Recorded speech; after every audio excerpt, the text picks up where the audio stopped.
আর তুলসীর কাহিনীটি খুবই চমৎকার। তুলসীর বৃত্তান্ত জানলে আপনাদের ভালো লাগবে। দেখি আমরা একটু সময় করে, যদি সময় কাবার দেয়। আজকে আমরা গীতা থেকে কথা বলি, যেহেতু গীতা পাঠের কথা বলা হয়েছে। আমাদের সনাতন শাস্ত্রে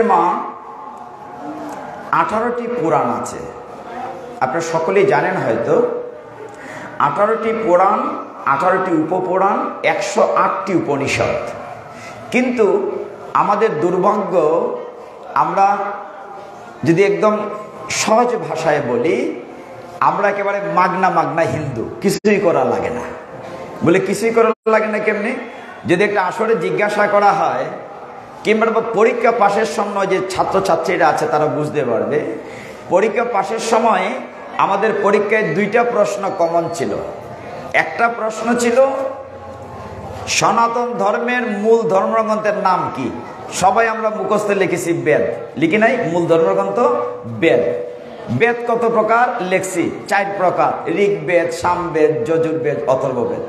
আরেকটা প্রশ্ন থাকতো চণ্ডী কোন পুরাণের অন্তর্গত? উত্তর লিখেছি চণ্ডী মার্কেন্ড পুরাণের অন্তর্গত। এখন যদি এই হাউজে প্রশ্ন করা হয়, আমাদের মূল ধর্মগ্রন্থ পরীক্ষা পাশের জন্য লেখছি বেদ। বেদ আমরা কয়জনে পড়ছি? এই যদি জিজ্ঞাসা করা হয়, কয়জনে দেখছি? নাই। মার্কেন্ড পুরাণের অন্তর্গত মার্কেন্ড পুরাণটা কয়জনে দেখছি? লাল না খালা, কত বড়, কিচ্ছুই করা লাগে না। আমরা একেবারে মাগনা হিন্দু। এইভাবে চলবে? চলবে না। ঠিক এই কারণেই আমরা সারা পৃথিবী ঘুরছি দেশে প্রান্তরে, যাতে সহজ করে তুলে ধরা যায়।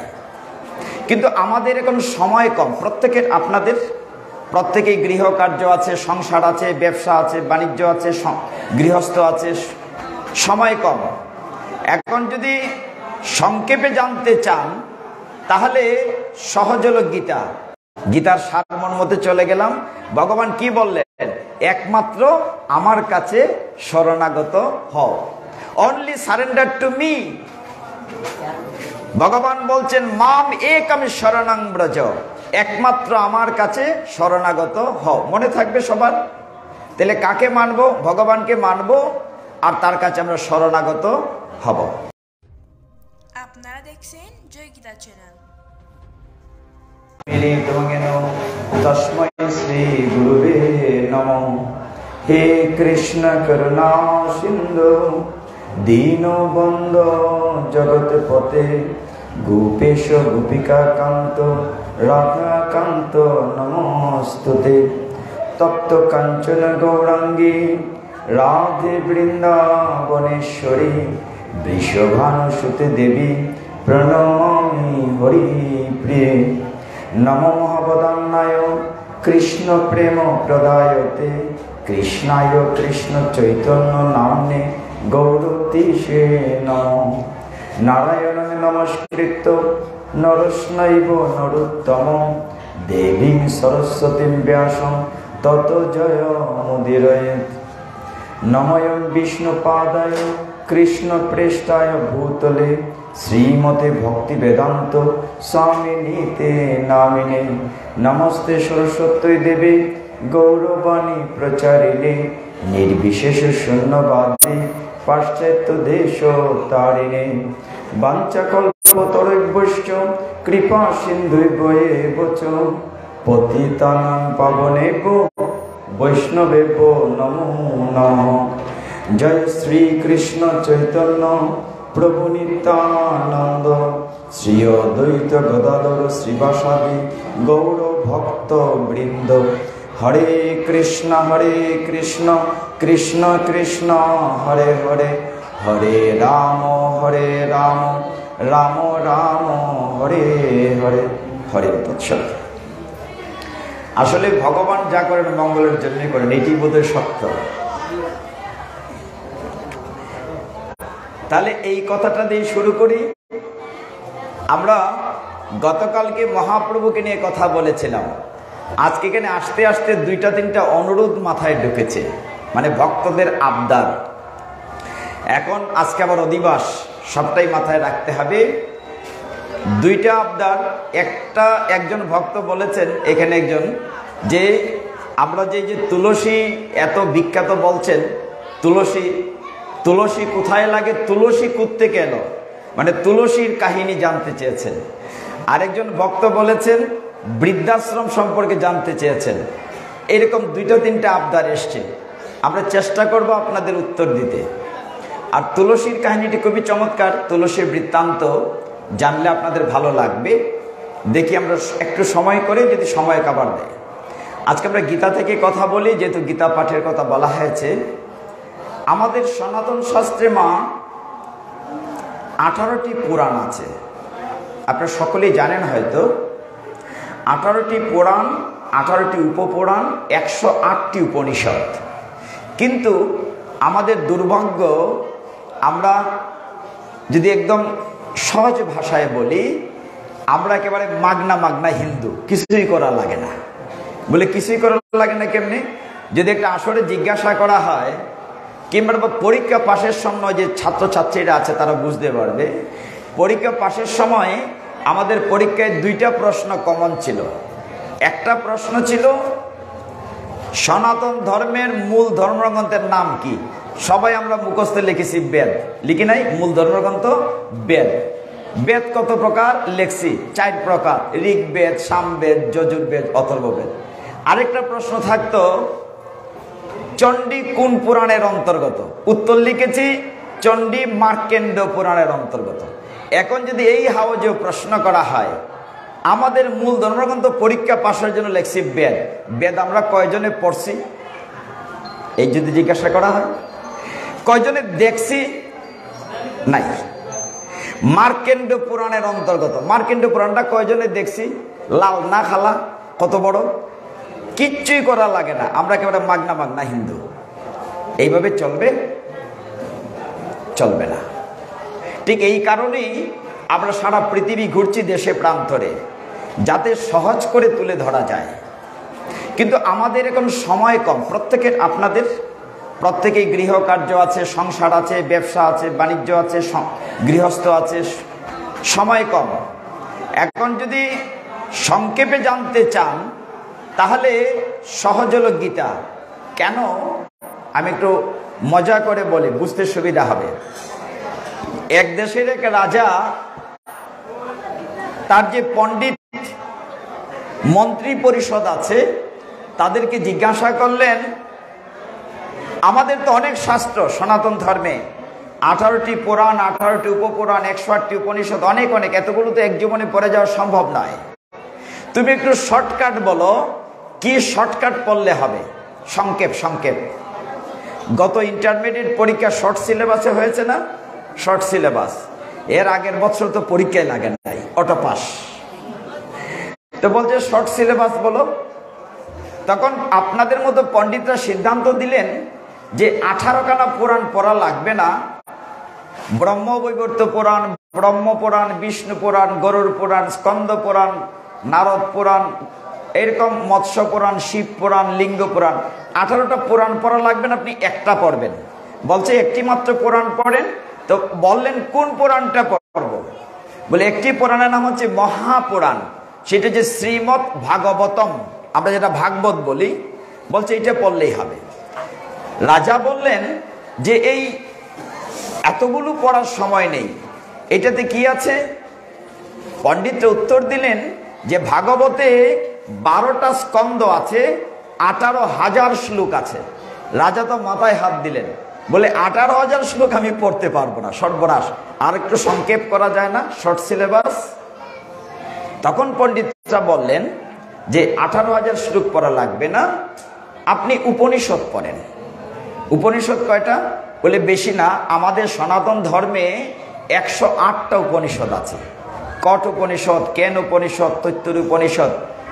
রাজা বললেন এতগুলো উপনিষদ পড়া সম্ভব না, আর একটু সংক্ষেপ করো, আরেকটু সংক্ষেপ।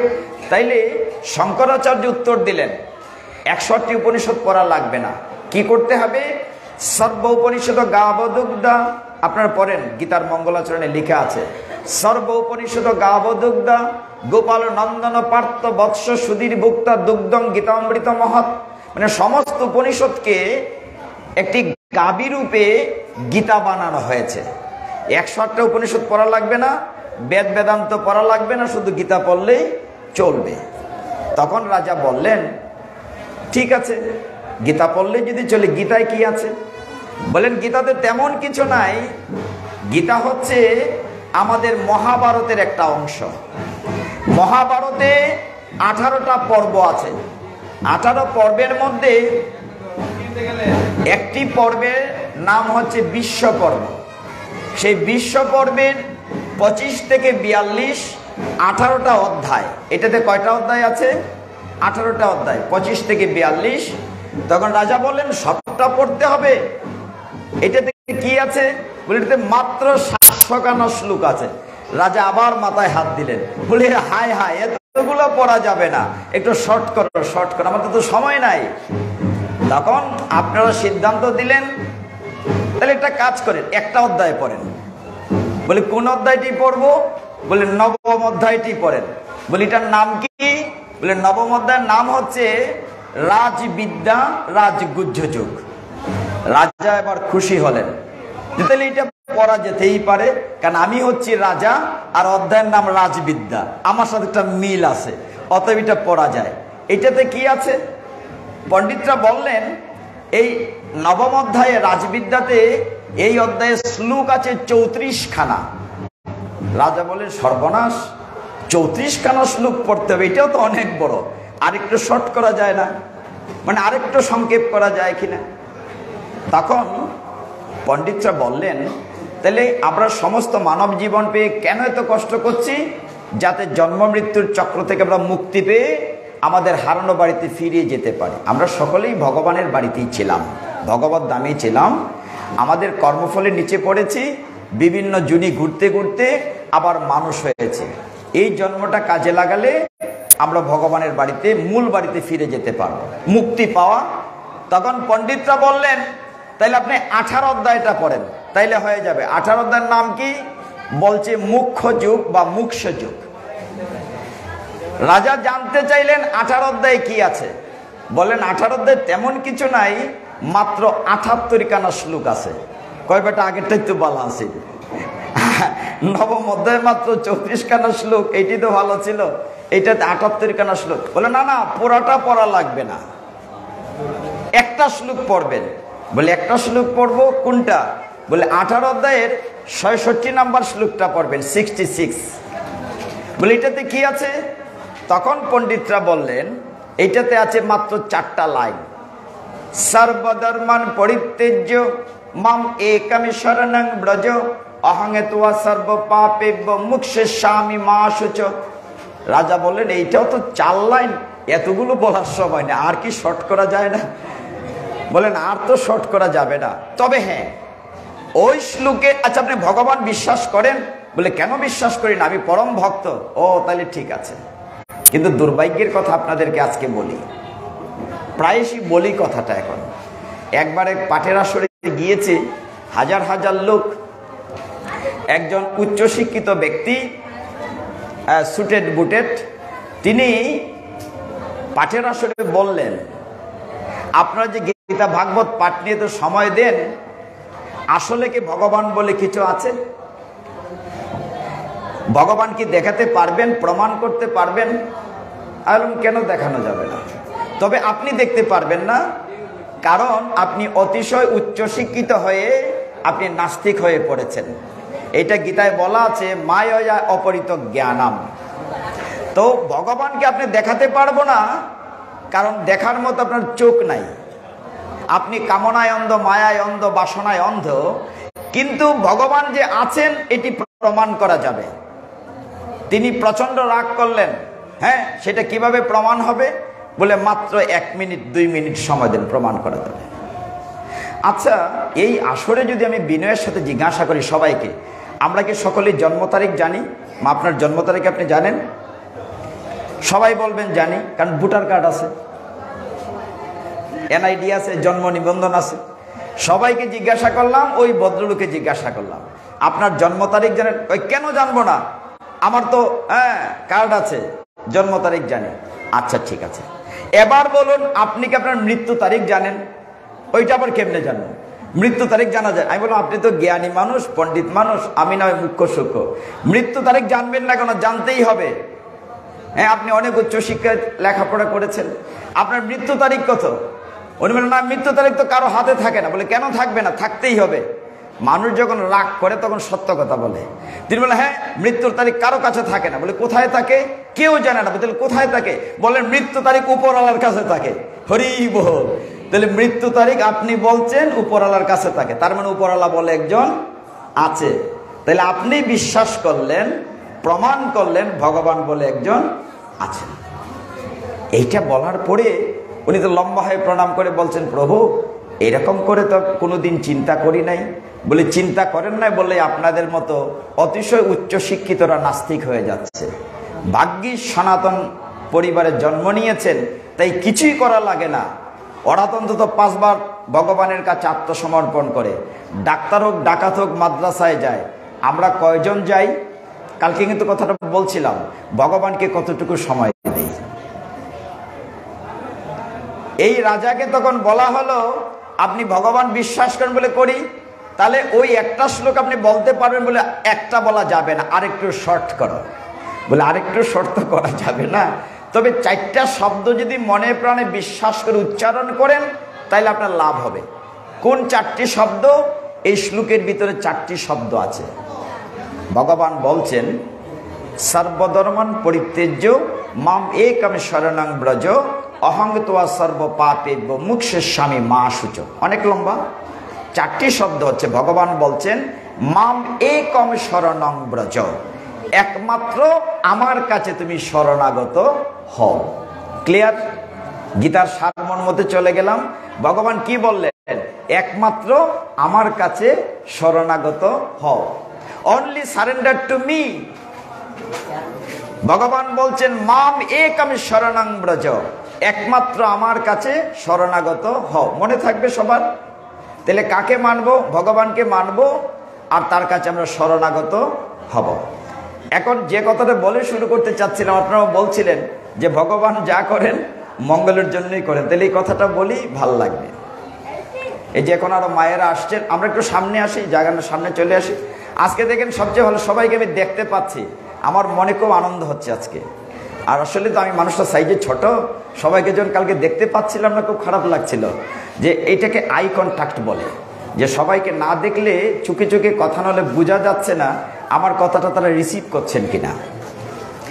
আপনারা অনেকেই মনে করেন যে গীতা খুব কঠিন গ্রন্থ, কিন্তু আমাদের সনাতন শাস্ত্রে যদি কিছুটা সময় মন দিয়ে আপনি বসেন, দেখবেন গীতার চেয়ে সহজ কোনো গ্রন্থ নাই।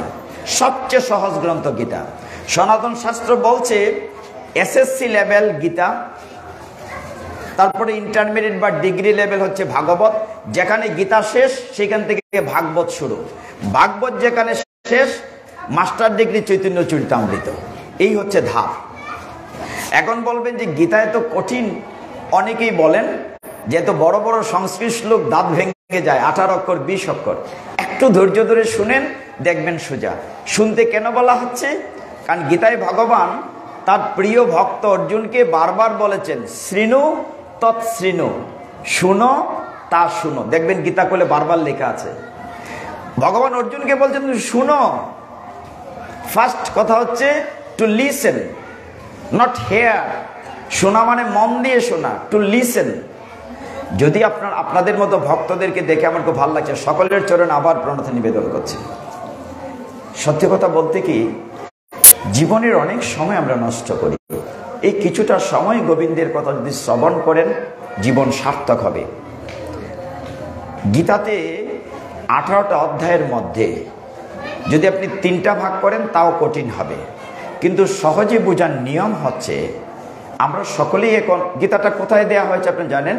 কুরুক্ষেত্রের যুদ্ধক্ষেত্রে। আমরা এখন এই মুহূর্তে সকলেই কুরুক্ষেত্রের যুদ্ধক্ষেত্রে আছি, সংসার নামক যুদ্ধক্ষেত্রে আছি। আমরা সকলেই অর্জুন, তাহলে গীতাটা বুঝতে সহজ হবে। সকলেই অর্জুন, মামনিরা বলবেন আমরা কি করে অর্জুন হই, আমরা তো মহিলা। কমপ্লেন আসবে আমার বিরুদ্ধে, কিন্তু শাস্ত্র বলছে পুরুষ নারী বলে কিচ্ছু নেই, সকলে আমরা প্রকৃতি, একমাত্র পুরুষ পুরুষোত্তম অনাদিরাদি গোবিন্দ। দেহগত ডিজাইন দুই রকম হতে পারে, কিন্তু প্রকৃত অর্থে আমরা সকলেই প্রকৃতি, একমাত্র পুরুষ পুরুষোত্তম অনাদি আদি গোবিন্দ। এটা শাস্ত্রীয় সিদ্ধান্ত। তাহলে আমরা যদি অর্জুন হই বুঝতে সুবিধা হবে। দেখুন, গীতা যখন শুরু হয় আজকে থেকে 5000 অধিক বছর পূর্বে কুরুক্ষেত্রের যুদ্ধক্ষেত্রে, তখন ভগবান ছিলেন দ্বারকার রাজা। কোথাকার রাজা ছিলেন? জুড়ে বলি, কোথাকার রাজা? দ্বারকার রাজা। ঘুমালে চলবে না, দ্বারকার রাজা। আর আমার একটি ভালো লাগে কোন জিনিসটি, ওই যে কালকে বলেছি, আমি একা একা ভগবানের বাড়িতে যেতে চাই না, সবাইকে নিয়ে যেতে চাই, সবাই যেন যুক্ত থাকি। ভগবান তখন দ্বারকার রাজা, ভগবানের বিশাল সৈন্যবাহিনী ছিল। ভগবানের সৈন্যবাহিনীর নাম ছিল নারায়ণী সেনা। কি সেনা? জুড়ে বলি, কি সেনা? নারায়ণী সেনা। দেখেন, নারায়ণ নামটা আপনি উচ্চারণ করছেন, লাভ কিন্তু আপনার হচ্ছে। আমি চাই সকলেই ভগবানের কথায় থাকুক। আর গীতা যেহেতু একটু কঠিন দর্শন শাস্ত্র, একটু গল্প করে করে গীতাটা সহজ করা যাবে। তবে গীতার বাইরে আমি যাব না, গীতার ভেতর থেকেই কথা বলবো। দেখুন, সমস্ত গীতায় 700 শ্লোক। অন্ধরাজা কানা বেটা ধৃতরাষ্ট্র একটা শ্লোক বলেছে, সঞ্জয় বলেছে 40 খানা শ্লোক, অর্জুন বলেছেন 85 খানা শ্লোক, শ্রীকৃষ্ণ ভগবান বলেছেন 574 খানা শ্লোক। সবকিছু মিলিয়ে কয়শো শ্লোক? 700 শ্লোক। এর জন্য গীতার আরেক নাম সপ্তশতী। চণ্ডীও সপ্তশতী, চণ্ডীতেও 700 সূক্ত। চণ্ডীর বেলা শ্লোক বলে না, সূক্ত বা মন্ত্র বলে। যুদ্ধ শুরু হয় নাই তখনও। অন্ধরাজা ধৃতরাষ্ট্রের মন্ত্রী বা অমাত্য বা সচিব ছিল সঞ্জয় রথী। সঞ্জয়কে কানা বেটা ধৃতরাষ্ট্র জিজ্ঞাসা করছে, এই সঞ্জয়, বলতো কে যুদ্ধে জিতবে? যুদ্ধ শুরু হয় নাই তখন। ভিতরে একটা কিউরিসিটি থাকে না? আমরা ফুটবল খেলা যখন চলছিল আগ্রহ থাকে না, ব্রাজিল জিতবে না আর্জেন্টিনা জিতবে? এটা ভিতরে একটা কুতকুতি থাকে, কেডায় জিতবো। তো ওই অন্ধরাজা জিজ্ঞাসা করছে, এই কে জিতবে? এখন সঞ্জয় যদি কয় তোমরা ফেল, এরা জিতবো, পাণ্ডব পক্ষ, এর চাকরি থাকবো নি। কারণ সঞ্জয় তো তার আন্ডারে চাকরি করে। কিন্তু সঞ্জয় খুব জ্ঞানী। কি করে জ্ঞান পেল? কৃষ্ণদেবের বেদব্যাস গুরুদেব এসে কানা বেটারে বলছিলেন, এই ধৃতরাষ্ট্র, তুমি যুদ্ধ দেখতে চাও? ধৃতরাষ্ট্র বলছে, না না, দেখতে চাই না। আবার বলছে, দেখতেও চাই। কেন? দুটা নাই ছিল তার।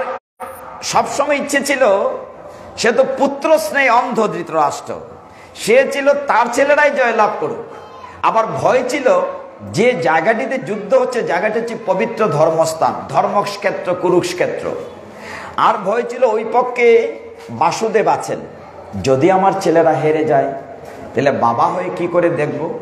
আমার দেখার দরকার নাই, আমার যে মন্ত্রী আছে সঞ্জয়কে দিব্য দৃষ্টি দেন, সে দেখবে, আমাকে বলবে। তাহলে গুরুদেবের কৃপাটা কার উপরে পড়লো? সঞ্জয়ের উপরে। ব্যাসদেবের আশীর্বাদে সঞ্জয় দিব্য দৃষ্টি পেল। হস্তিনাপুরে বসে অনেক দূরের কুরুক্ষেত্রের যুদ্ধ দেখেছে আর বলেছে। ওই ফুটবল খেলার মতোই খেলা হয়েছে, কাতার, আমরা ঘরে বসে দেখেছি স্যাটেলাইটের মাধ্যমে। সঞ্জয় একটা স্যাটেলাইট। সঞ্জয়কে জিজ্ঞাসা করেছে, রাজা বলতো কে জিতবে? তখন সঞ্জয় একটা বুদ্ধি করে উত্তর দিয়েছে। এইটা হচ্ছে গীতার সিদ্ধান্ত, মন দিয়ে খেয়াল করবেন। এই শ্লোকটি গীতার 700 নম্বর শ্লোক, অর্থাৎ লাস্টের শেষ। সঞ্জয় বলছে, ইয়াত্র যুগেশ্বর কৃষ্ণ ইয়াত্র পার্থ ধনুর্ধর তত্র শ্রী বিজয় ভূতির ধ্রুব নীতির মতির মম। কিছু বোঝা গেল না, কথাটা তো সংস্কৃত, বাংলায় বলি। সঞ্জয় বলছে, যে পক্ষে থাকেন কৃষ্ণ যুগেশ্বর, যে পক্ষে থাকেন আরো পার্থ ধনুর্ধর, সেই পক্ষে শ্রী বিজয় লক্ষ্মী সম্পদ, সেই পক্ষে ধর্মনীতি ইহা মোর মত। তার মতটা জানিয়েছে, অপিনিয়ন। কে বলেছে? সঞ্জয়। যে পক্ষে থাকেন কৃষ্ণ, এখন তুমি বুঝে নাও কেটায় জিতবো। যে পক্ষে থাকেন কৃষ্ণ যুগেশ্বর, সেই পক্ষেই শ্রী বিজয় লক্ষ্মী সম্পদ ধর্মনীতি ইহা মোর মত। This is my opinion. Sanjay বলে দিল, অন্ধরাজা তুমি বুঝে নাও কেডায় জিতবো। এই যে রাত্রেবেলা কষ্ট করে বিয়ার আনন্দ ফালাইয়া এখানে আইসুন, একটা কিছু নিয়ে যাওয়া লাগতো না? নিয়ে যাওয়া তো উচিত। এই শ্লোকটা কি বলছে? একটা শ্লোক শুধু মন দিয়ে রাখলেই হবে। সঞ্জয় বলছেন, যে পক্ষে থাকেন কৃষ্ণ, যুগেশ্বর শব্দটি খেয়াল করেন। যুগেশ্বর মানে যুগের ঈশ্বর। ভগবানের নামের সাথে একটি বিশেষণ অ্যাডজেক্টিভ দেওয়া হয়েছে। কৃষ্ণকে বলা হচ্ছে তিনি সমস্ত কৌশলের মহারাজা। যুগের ঈশ্বর মানে কৌশলের মহারাজা। ভগবান যুগেশ্বর। শাস্ত্র বলছে যে পক্ষে থাকেন কৃষ্ণ সেই পক্ষেই থাকবে শ্রী, বিজয়, লক্ষ্মী, সম্পদ, ধর্মনীতি। আচ্ছা, আমরা কি এগুলো চাই না সংসারে? আচ্ছা, আমরা কি শ্রী চাই? শ্রী মানে তো সুন্দর, শ্রী চাই না আমরা? আরে সুন্দর থাকার জন্য কত ফেয়ার অ্যান্ড লাভলি মাকে চাই কিনা সুন্দর থাকার চেষ্টা। এটা মানুষের সহজাত প্রবৃত্তি। আমারও কিন্তু চুল সাদা হয়ে গেছে, একটু একটু রং টং দেয়া আছে। আমারও বয়স 62+, কিন্তু মনে করি আমরা আগের মতোই আছি। আমি কিন্তু পেনশনে চলে গেছি 3 বছর হয়। গতকালকে বলেছি লাখায় আমি দীর্ঘদিন চাকরি করেছি। একসময় সরকারি চাকরি করতাম, অ্যাকাউন্টস অফিসার ছিলাম। এখন 3 বছর পেনশনে চলে গিয়েছি। এখন কোর্টে জয়েন করেছি। পেশায় এখন আমি আইনজীবী, কিন্তু ওইদিকে সময় দিতে পারি কম। মূলত ভগবানের কথা বিতরণেই সময় বেশি কাটে। যা হোক, যা বলছিলাম, তাহলে আমরা শ্রী চাই। আপনারা রাজি হয়েছেন? শ্রী, বিজয়। আমরা বিজয় চাই কিনা? বিজয় চাই কিনা বোঝা যায় খেলা আইলে, ইলেকশন আইলে বিজয় চাই কিনা। আমরা ধর্ম চাই, আমরা লক্ষ্মী চাই, আমরা সম্পদ চাই। গীতা সিদ্ধান্ত দিয়েছে তুমি যদি 5টা জিনিস চাও তাহলে কৃষ্ণকে তোমার পক্ষে নিতে হবে। আমার কথা না, গীতার সিদ্ধান্ত। যে পক্ষে থাকেন কৃষ্ণ সেই পক্ষে এই 5টা জিনিস পাওয়া যাবে। এখন আপনারা বলেছেন এই 5টা জিনিস চান, তাহলে কি করতে হবে? কৃষ্ণকে আপনার পক্ষে নিতে হবে। এই কথাটা শুধু মনে রাখবেন। কৃষ্ণকে কি করতে? আমার পক্ষে। আচ্ছা, পক্ষে কি করে নেওয়া যাবে ভগবানকে? ভগবান তো আমাদের মতো না যে আমার মারামারি লাগলে আমার পক্ষে পরিচিত লোক আসবে। এখানে আমার পক্ষে কেউ আসবে না, অনেকে হয়তো চিনেন না। আচ্ছা, কোর্টে মামলা হলে পক্ষে কে যায়? আপনজন। আরেকটা পক্ষে নেওয়া যায় যদি টাকা দিয়ে বুকিং করা যায়, ঠিক না প্রভু? কিন্তু ভগবানকে তো টাকা দিয়ে পক্ষে নেওয়ার সুযোগ নাই। আছে? সুযোগ নাই। তিনি তো আমাদের মতো না, not a living person like us, so that no scope to give something the almighty Shrikrishna.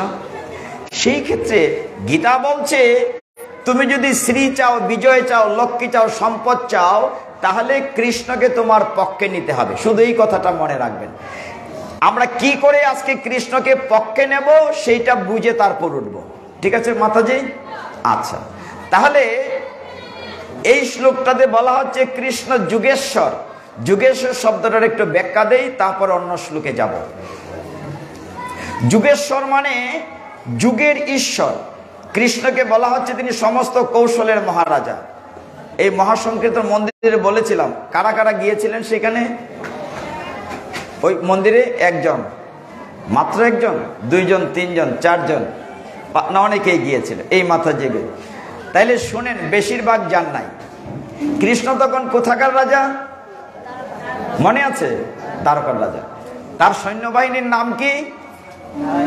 Narayani সেনা। যে মনে রাখছেন ধন্যবাদ, তাকে মনে রাখতে হবে। নারায়ণী সেনা খুব শক্তিশালী, কৃষ্ণের মতো শক্তিশালী। ভগবান শ্রীকৃষ্ণ যুগেশ্বর। তিনি ঘোষণা দিলেন আগামীকাল ঘুম থেকে উঠে যাকে প্রথম দেখবো সে যা চায় তাই দেব। খবরটা জানলেন আমাদের মামা। মামার নাম কি? এইটা তো সবাই জানে, তাহলে তো পাঠ করার দরকার নাই। শকুনি মামা খবরটা পেয়ে তার আদরের ভাইগনা দুর্যোধনকে বললেন, ভাইগনা খবর একটা বালা আছে, তুমি তাড়াতাড়ি যাও ওই বাসুদেবের, তারা কিন্তু ভগবান বলে না, গোয়ালার ছেলে বাসুদেব, বাসুদেবেরই কেন যাও, গিয়ে খুব বুড়ে যাই ভাই, গিয়া তুমি যে বেশি করে সৈন্য লই ভাই, আমরা যুদ্ধে জিততে পারব। দুর্যোধন খবরটা পেয়ে একদম ভোরবেলা রাড়া হয়েছে ভগবানের বাড়িতে। ভগবান তো অন্তর্যামী, লীলা পুরুষোত্তম। ভগবান মাথায় হাত দিয়ে ঘুমিয়ে পড়েছেন লম্বা হয়ে, আর মাথার পিছনে একখানা চেয়ার। কয়টা চেয়ার? একটা চেয়ার। দুর্যোধন গিয়ে দেখতে একটা ভাবসাব আছে, আমি তো রাজার ছেলে, হ্যাঁ আমি তো ধৃতরাষ্ট্রের ছেলে, একটা ভাব আছে। সে ভাবলো ওই চেয়ারখানা বোধহয় আমার জন্যই রাখা হয়েছে। দুর্যোধন চেয়ারখানায় বসে আছে। কিছুক্ষণ পরে অর্জুন গিয়েছে। অর্জুনকে দেখে দুর্যোধন বলছে, ইউ আর টু লেট, তোমার অনেক দেরি হয়েছে, সে কোনো লাভ নাই, একটা চেয়ার ছিল আমি বসে পড়েছি। অর্জুন তো ভক্ত, সে কি করেছে, ভগবান তো লম্বায় শুয়ে আছেন, ভগবানের পায়ের কাছে জোর হাতে বসে আছে। কখন ভগবানের ঘুম ভাঙবে? ভগবান অন্তর্যামী সব দেখছেন, তিনি চোখ খুলি তো পায়ের দিক দেখা যায়। চোখ খুলে বলছেন, ভ্রাতা অর্জুন তুমি কখন এসেছো? এইটা শুনে দুর্যোধনে ফালদামি উঠছে। ওই ফইলি ফার্সিলিটি শুরু করছেন, আমি আইছি ফতাখালা, আমার না জিগাইয়া অর্জুনকে জিগাইতেছেন। কৃষ্ণ বলেন, দাদা দুর্যোধন, আমি কি বলেছিলাম? বলে, তুমি বলেছিলে ঘুম থেকে উঠে যাকে প্রথম দেখবে সে যা চায় তাই দেবে। তখন কৃষ্ণ বলছেন, আমি কি কথার খেলাপ করেছি? আমি তো চোখ খুলে সামনে অর্জুনকে দেখেছি। তুমি যে আমার মাথার পিছনে বসে আছো, আমার মাথার ফিসে তো চোখ নাই যে দেখতাম তুমি আগে আইছো। হরি বল। এই হচ্ছেন ভগবান, যুগেশ্বর। তিনি যুগের ঈশ্বর, কৌশলের মহারাজা। পরের কথাটা আরো সুন্দর। তারপরে হচ্ছে অর্জুনকে বলছেন, ভ্রাতা অর্জুন, তোমাকে আমি প্রথম দেখেছি নয়ন খুলে, তুমি বলো কি নেবে?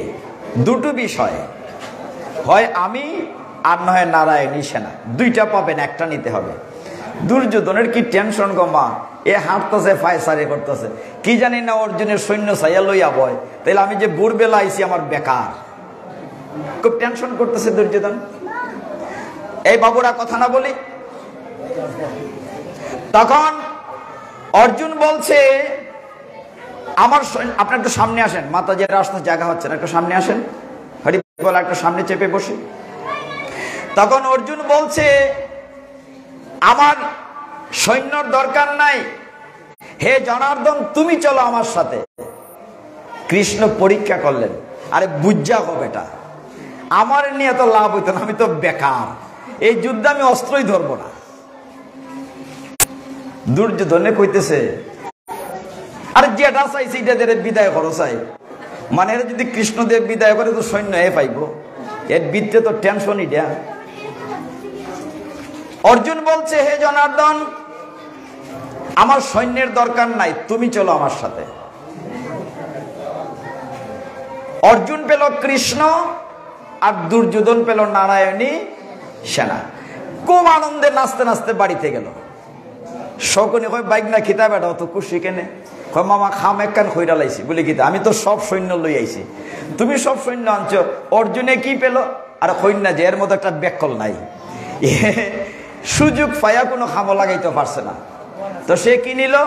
বলে সে ওই গোয়ালার বেটা কৃষ্ণরে নিছে, আবার বেকার, অস্ত্র ধরবে না। এটা শুনে শকুনি মাথায় হাত দিয়ে বসে পড়লো, বাইকনারে আমরা বোধহয় আর যুদ্ধে জিততে পারবো না। দুর্যোধনে কয়, মামা এটা কিতা? তুমি কত বুদ্ধিমান, তুমি কত ছলনা জানো, ছলনা করে কত পাশা খেলায় হারাই দেও, হ্যাঁ তুমি মাথায় হাত দিয়ে বসে পড়লে, ঘটনাটি কি? তখন শকুনি বললেন, বাইকনারে আমি কি ছল জানি? আমার চেয়ে 1000 গুণ 1,00,000 গুণ ছল জানে ওই গোয়ালার বেটা বাসুদেব, তার কাছে আমি কিছুই না। শকুনি তো জ্ঞানী, সে জানতো। এই জায়গাটি থেকে মূলত গীতাটি শুরু হয়েছে। একটু খেয়াল করেন, ভগবান যুগেশ্বর, মানে সমস্ত কৌশল জানেন। যুদ্ধ শুরু হবে। অর্জুনেরও প্রথম দিকে কিছুটা অহংকার ছিল। অহংকারটি কি? সে তো রাজার ছেলে, পাণ্ডবদের মধ্যে শ্রেষ্ঠ যোদ্ধা, ধনুর্ধর, সব্যসাচী। আর কৃষ্ণ হচ্ছেন তার রথের সারথি, মানে কি তার গাড়ির ড্রাইভার। বলছে অর্জুন, এই রথ কানা মাঝখানে নিয়ে রাখো, আমি দেখি কার সাথে যুদ্ধ করতে আসছি। অর্ডার দিচ্ছে। আর কৃষ্ণ ওই সাধারণভাবে গাড়ি রথ চালাচ্ছেন, টকটক করে, টকবক টকবক করে মাঝখানে। এইখানেও ভগবান যে যুগেশ্বর একটা প্রমাণ আছে। মনে করেন এই যে আঙ্গিনাটি আছে, এইখানে খালি আছে, ওই পাশেও খালি আছে, কেউ আসলে এখানেও বসতে পারবে, ওইখানেও বসতে পারবে। কৃষ্ণ যুগেশ্বর তিনি রথখানা এমন জায়গায় নিয়ে রাখলেন যাতে করে অর্জুনের বিষাদ হয়, এমন জায়গায় মধ্যখানে রথ রাখলেন। আপনার শুনলে বিস্মিত হবেন, কুরুক্ষেত্র জায়গাটি 96 মাইল রেডিয়াস, 84 ক্রুশ। এত বিশাল মাঠ, যে মাঠে 18 অক্ষয়ণী সৈন্য ছিল। 18 অক্ষয়ণী মানে 39,25,000। কত মানুষ ছিল! ভগবান এমন একটি জায়গায় রথখানি রাখলেন, অর্জুন চোখ খুলেই দেখে তার সামনে তার দাদা মশাই বিশ্বদেব, দেখে তার টিচার অস্ত্র গুরু দ্রোণাচার্য, দেখে কুলগুরু কৃপাচার্য, দেখে শ্বশুর, দেখে সম্বন্ধীপ, দেখে তার হাত পা কাঁপতে লাগলো, গা ঘামতে লাগলো, জিহ্বা শুকিয়ে গেল। রথে বসে পড়লো, বসে বলছে, হে জনার্দন, আমি যুদ্ধ করব না, ফিরে চলো, ফিরে চলো, আমি যুদ্ধ করব না। কৃষ্ণ এইটাই চাইছিলেন। তার ভিতরে একটা বিষাদ আসো, বলে তুমি কেন যুদ্ধ করবে না? প্রথম অধ্যায়ে ভগবান একটি শ্লোকও বলেন নাই। আপনারা যে নিয়মিত গীতা পড়েন, পড়ে মিলিয়ে নিন। প্রথম অধ্যায়ে অর্জুন বিষাদ যুগ, এই বিষাদ যুগে ভগবান একটি কথা বলে নাই। দ্বিতীয় অধ্যায় 2 নম্বর শ্লোক থেকে বলতে শুরু করে অর্জুন বলছে, না আমি যুদ্ধ করবো না, যুদ্ধ করলে পুরুষরা সব মরে যাবে, পুরুষরা মরে গেলে মহিলারা বিধবা হবে, মহিলারা বিধবা হলে বেবিচারিণী হবে, বেবিচারিণী হলে শঙ্কর সন্তান জন্ম হবে, বাস্টার্ড সান। শঙ্কর সন্তান দ্বারা পিণ্ডদান হবে না, উত্তর পুরুষ উদ্ধার পাবে না, কুলক্ষয় হবে। কথা সত্য। অর্জুনের কথাতে যুক্তি আছে। অর্জুনের জায়গায় আমিও তাই করতাম, কিন্তু ভগবান তো প্ল্যান করে রেখেছেন। তারপরে কি হবে? নাটক তো উনি রেডি করেছেন, নাট্যকার, সুপার প্ল্যানার। না না, তুমি যুদ্ধ করো। অর্জুন, তুমি কথাগুলো বলছো জ্ঞানীর মতো, কিন্তু কাজটি করছো মূর্খের মতো। তুমি মারা আর কে? আমি মেরে রেখেছি, তুমি তো উপলক্ষ মাত্র। অর্জুন বুঝে না, যেমন আমরাও বুঝি না। এই যে গল্প করি, চিল্লাচিল্লি করি, আমরা বুঝি না। আমাদের অবস্থাটা অর্জুনের মধ্যে। আমরা অর্জুন, আমরা বিষাদগ্রস্ত সংসারে। এই অবস্থায় অর্জুন বলল যুদ্ধ করব না, আর ভগবান বলছেন যুদ্ধ করো। দেখেন কিভাবে দুইটা পক্ষ হয়ে গেল। ভগবান বলছেন অশুচন অন্ন শুচাস্তাং প্রজ্ঞাবাদংশ ভাষসে গতাশুনশ্চ নান অনুসূচন্তি পণ্ডিতা। ভগবান বলছেন, হে অর্জুন, একজন পণ্ডিত ব্যক্তি কে এলো আর কে গেল এই নিয়ে কখনো অনুসূচনা করে না। তুমি তো পণ্ডিত, সব্যসাচী, তুমি কেন অনুসূচনা করছো? অর্জুন বলছে, না, আমি আত্মীয় স্বজন হত্যা করতে পারবো। আত্মীয় স্বজনকে হত্যা করে আমি রাজ্য সুখ চাই না, প্রয়োজনে আমি ভিক্ষা করে জীবিকা নির্বাহ করব। কিন্তু ভগবান তো তাকে দিয়ে কাজটা করাবেন। রেডি বলেন, ওটা যুদ্ধ করো। তুমি তাদেরকে মারার জন্য দুশ্চিন্তা করছো? আমি তো মেরে রেখেছি। আর তুমি যদি মারো, দেহটাকে মারবে। দেহটা নশ্বর, পঞ্চভূতে তৈরি, ক্ষিতীয় তেজ মরুদ্ভূম, আর আত্মা অবিনশ্বর। তিনি দ্বিতীয় অধ্যায়ের 3 নম্বর শ্লোকে বলেছেন, ক্লৈবং মাসমগম উত্তিষ্ঠত পরন্তব। অর্জুন, তুমি কি ক্লিব নাকি? তুমি কি নপুংসক? উঠো, যুদ্ধ করো। দুর্ভাগ্য আমাদের, আমরা গীতা পড়ি না। আমরা একটা কিছু হইলে ভয়ে পালিয়ে যাই। গীতা সে শিক্ষা দেয় নাই। গীতায় ভগবান বলছেন, ক্লৈবং মাসমগম উত্তিষ্ঠত পরন্তপ। তুমি ক্লিবত্ব ত্যাগ করো, উঠো, অস্ত্র ধরো। এই হচ্ছে গীতা। ভগবান বলছেন, অর্জুন, তুমি যদি মারো, দেহটাকে মারবে। আত্মা অবিনশ্বর কিভাবে? দ্বিতীয় অধ্যায়ের 23 নম্বর শ্লোকে ভগবান বলছেন, ন এনমে চিন্দন্তি শস্ত্রাণি ন এনমে দহতি পাবকহ ন চৈনমে ক্লেদয়ন্তপ ন শুষয়তি মারুতহ। আত্মাকে অস্ত্র দিয়ে কাটা যায় না, আগুনে পোড়ানো যায় না, জলে ভিজানো যায় না, বাতাসে উড়ানো যায় না। আত্মা অবিনশ্বর। পরের কথাটা মন দিয়ে খেয়াল করেন, গীতার কি সূক্ষ্ম জ্ঞান। ভগবান বলছেন, অর্জুন, তুমি যদি মারো, দেহটাকে মারবে। আর তুমি যদি নাও মারো, দেহটা এমনিই মরে যাবে। এই নিয়ে অনুসূচনা কেন করছো? দেখেন কি জ্ঞান গীতায় আছে। আমরা গীতা খুলে পড়ি না, আমরা ভয় পাই শ্লোক কঠিন বলে। একদম সোজা। আপনার ধৈর্য ধরে 1 ঘন্টা থাকেন, গীতা দেখবেন একদম জলের মতো পরিষ্কার হয়ে যাবে। ভগবান বলছেন তুমি যে দেহটা নিয়ে চিন্তা করছো মারবে বা কাটবে, তুমি যদি মারো নাও যদি মারো দেহটা এমনি মরে যাবে। বলেন এটা কি? বলে এই যে বয়স্ক লোক বৃদ্ধ মানুষ আমরা যারা আছি, আমি ইচ্ছে করলেই কেউ ছোট বালক হতে পারবো? কোটি টাকা খরচ করলে মাস্টারবাবু পারবো ছোট হতে? পারবো না। যে বৃদ্ধা মাতাজি এখানে বসে পাঠ শ্রবণ করছেন, তিনি লক্ষ লক্ষ কোটি কোটি টাকা খরচ করলে ছোট বালিকা হতে পারবেন? পারবেন না। তার মানে আমার আগের দেহটা নাই, এটা এমনি মরে যাচ্ছে। আমি যদিও মনে করি আগের মতো আছি, আমার শিশুকাল মরে গেছে, কিশোরকাল মরে গিয়েছে, যৌবনকাল মরে গিয়েছে, আমি ইচ্ছে করলেই আবার ওইরকম হতে পারবো না। কিন্তু আমি তো আছি, আত্মাটা তো আছে। এইটি ভগবান গীতায় শিক্ষা দিয়েছেন। তুমি দেখনি অনুসূচনা করো, উঠো, যুদ্ধ করো। অর্জুন বলছেন আমি তোমার কথা শুনি না। দেখেন কিভাবে ক্রস হচ্ছে, গুরু শিষ্যের ক্রস হচ্ছে। না না আমি যুদ্ধ করবো না। তুমি কি আমার ভাবটা এরকম অহংকার এসছে যে তুমি কি আমার ভগবান, তোমার কি 4-5টা মাথা আছে, তুমি তো দেখতে আমার বরং যে তুমি আমার গাড়ির ড্রাইভার, আই এম এর মাস্টার, তুমি আমার আন্ডারে চাকরি করো, আমি তোমার কথা কেন শুনবো? আর তোমার এই মায়া কি করে ত্যাগ করি বলো? এই মায়াও তো তুমিই তৈরি করেছো। স্ত্রী, পুত্র, পরিজন, শ্বশুর, ভাই, তোমার দ্বারা তো। এই যে বৃদ্ধ লোকটি বিশ্বদেব, যিনি ছোটবেলা থেকে কুলে পিঠে করে মানুষ করেছেন, তাকে আমি কি করে মারি?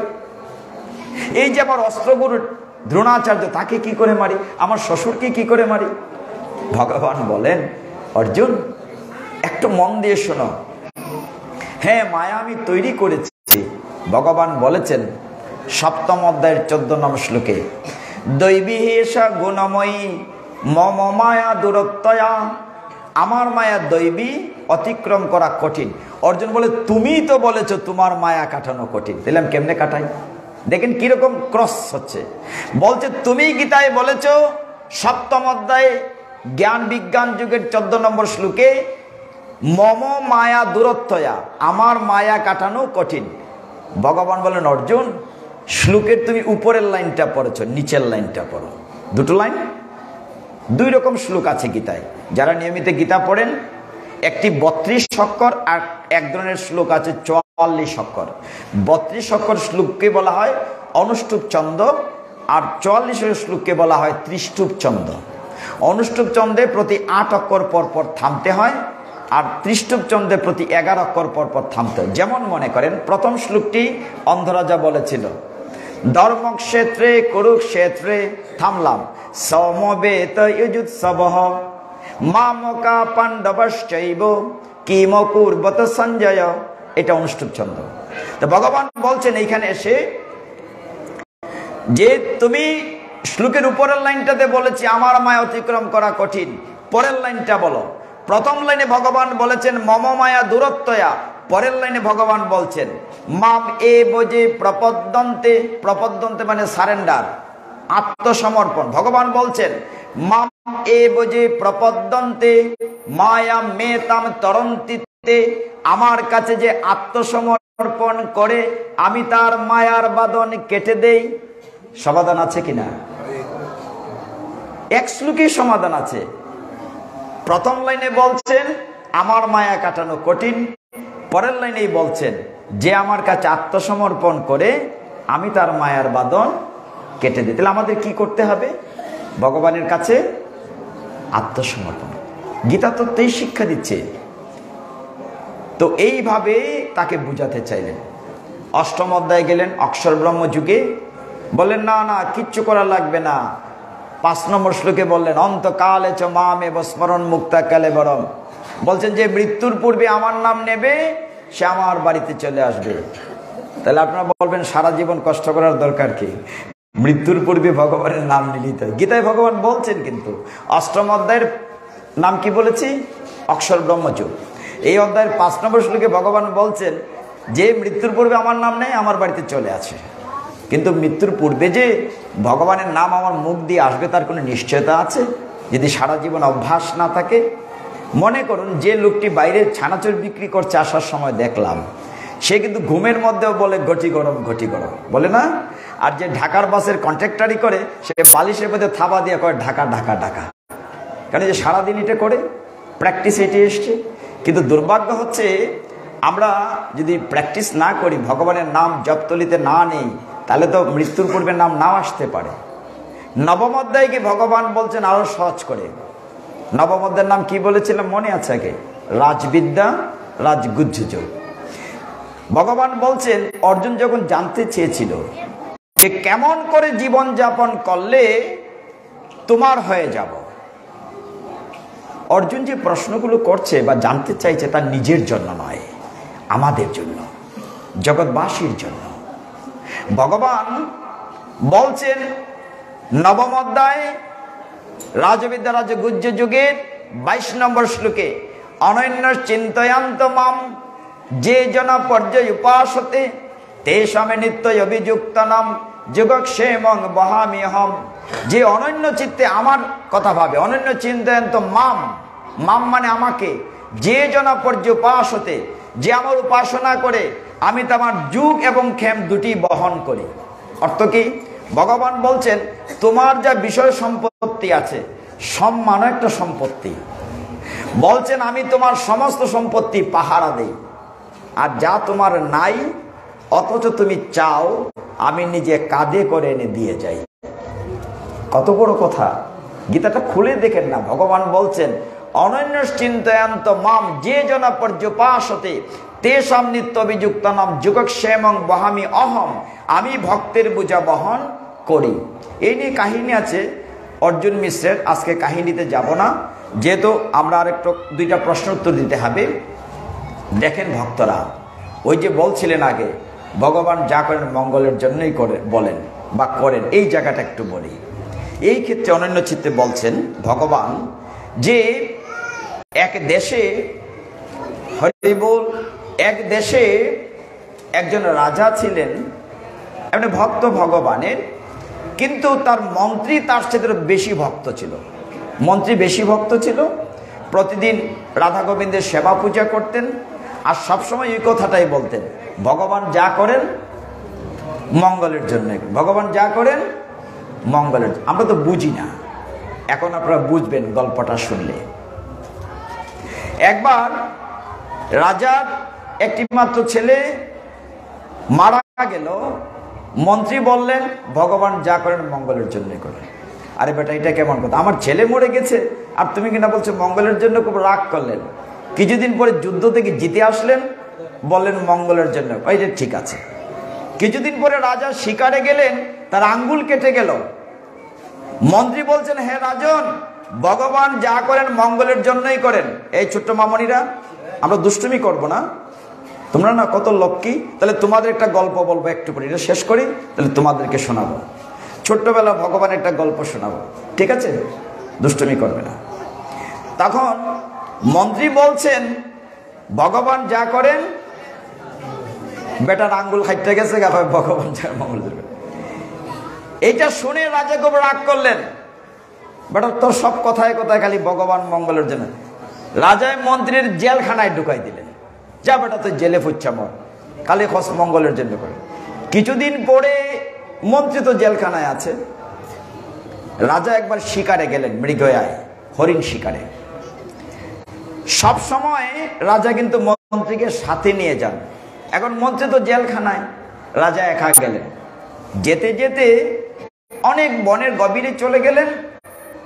গভীরে যখন বনে গেলেন, প্রচন্ড ঝড় তুফান হলো, রাত্র হয়ে গেল, রাস্তাঘাট দেখা যাচ্ছে না।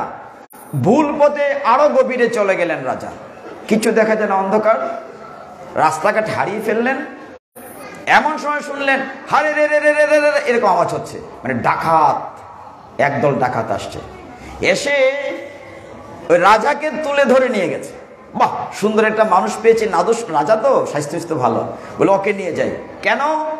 ডাকাতের সর্দার কালীমায়ের ভক্ত, মানুষ ছিল কালীমায়ের সামনে নরবলি দেবে। এখন মানুষ খুঁজছিল, দেখলো একটা লোক পাওয়া গিয়েছে, রাজাকে ধরে নিয়ে গেছে।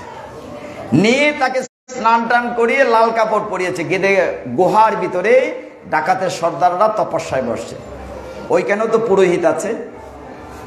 তাকে যখন যুপকাষ্টে বলি দেওয়ার জন্য রাজাকে রেডি করা হয়েছে, রাজা তো গলা শুকিয়ে সর্বনাশ, আজকে যদি আমার সাথে কেউ থাকতো, পথ ভুল না করতাম, বেঁচে যেতাম, হাইরে আমার জীবনটাই যাবে, এক্ষুনি যাবে।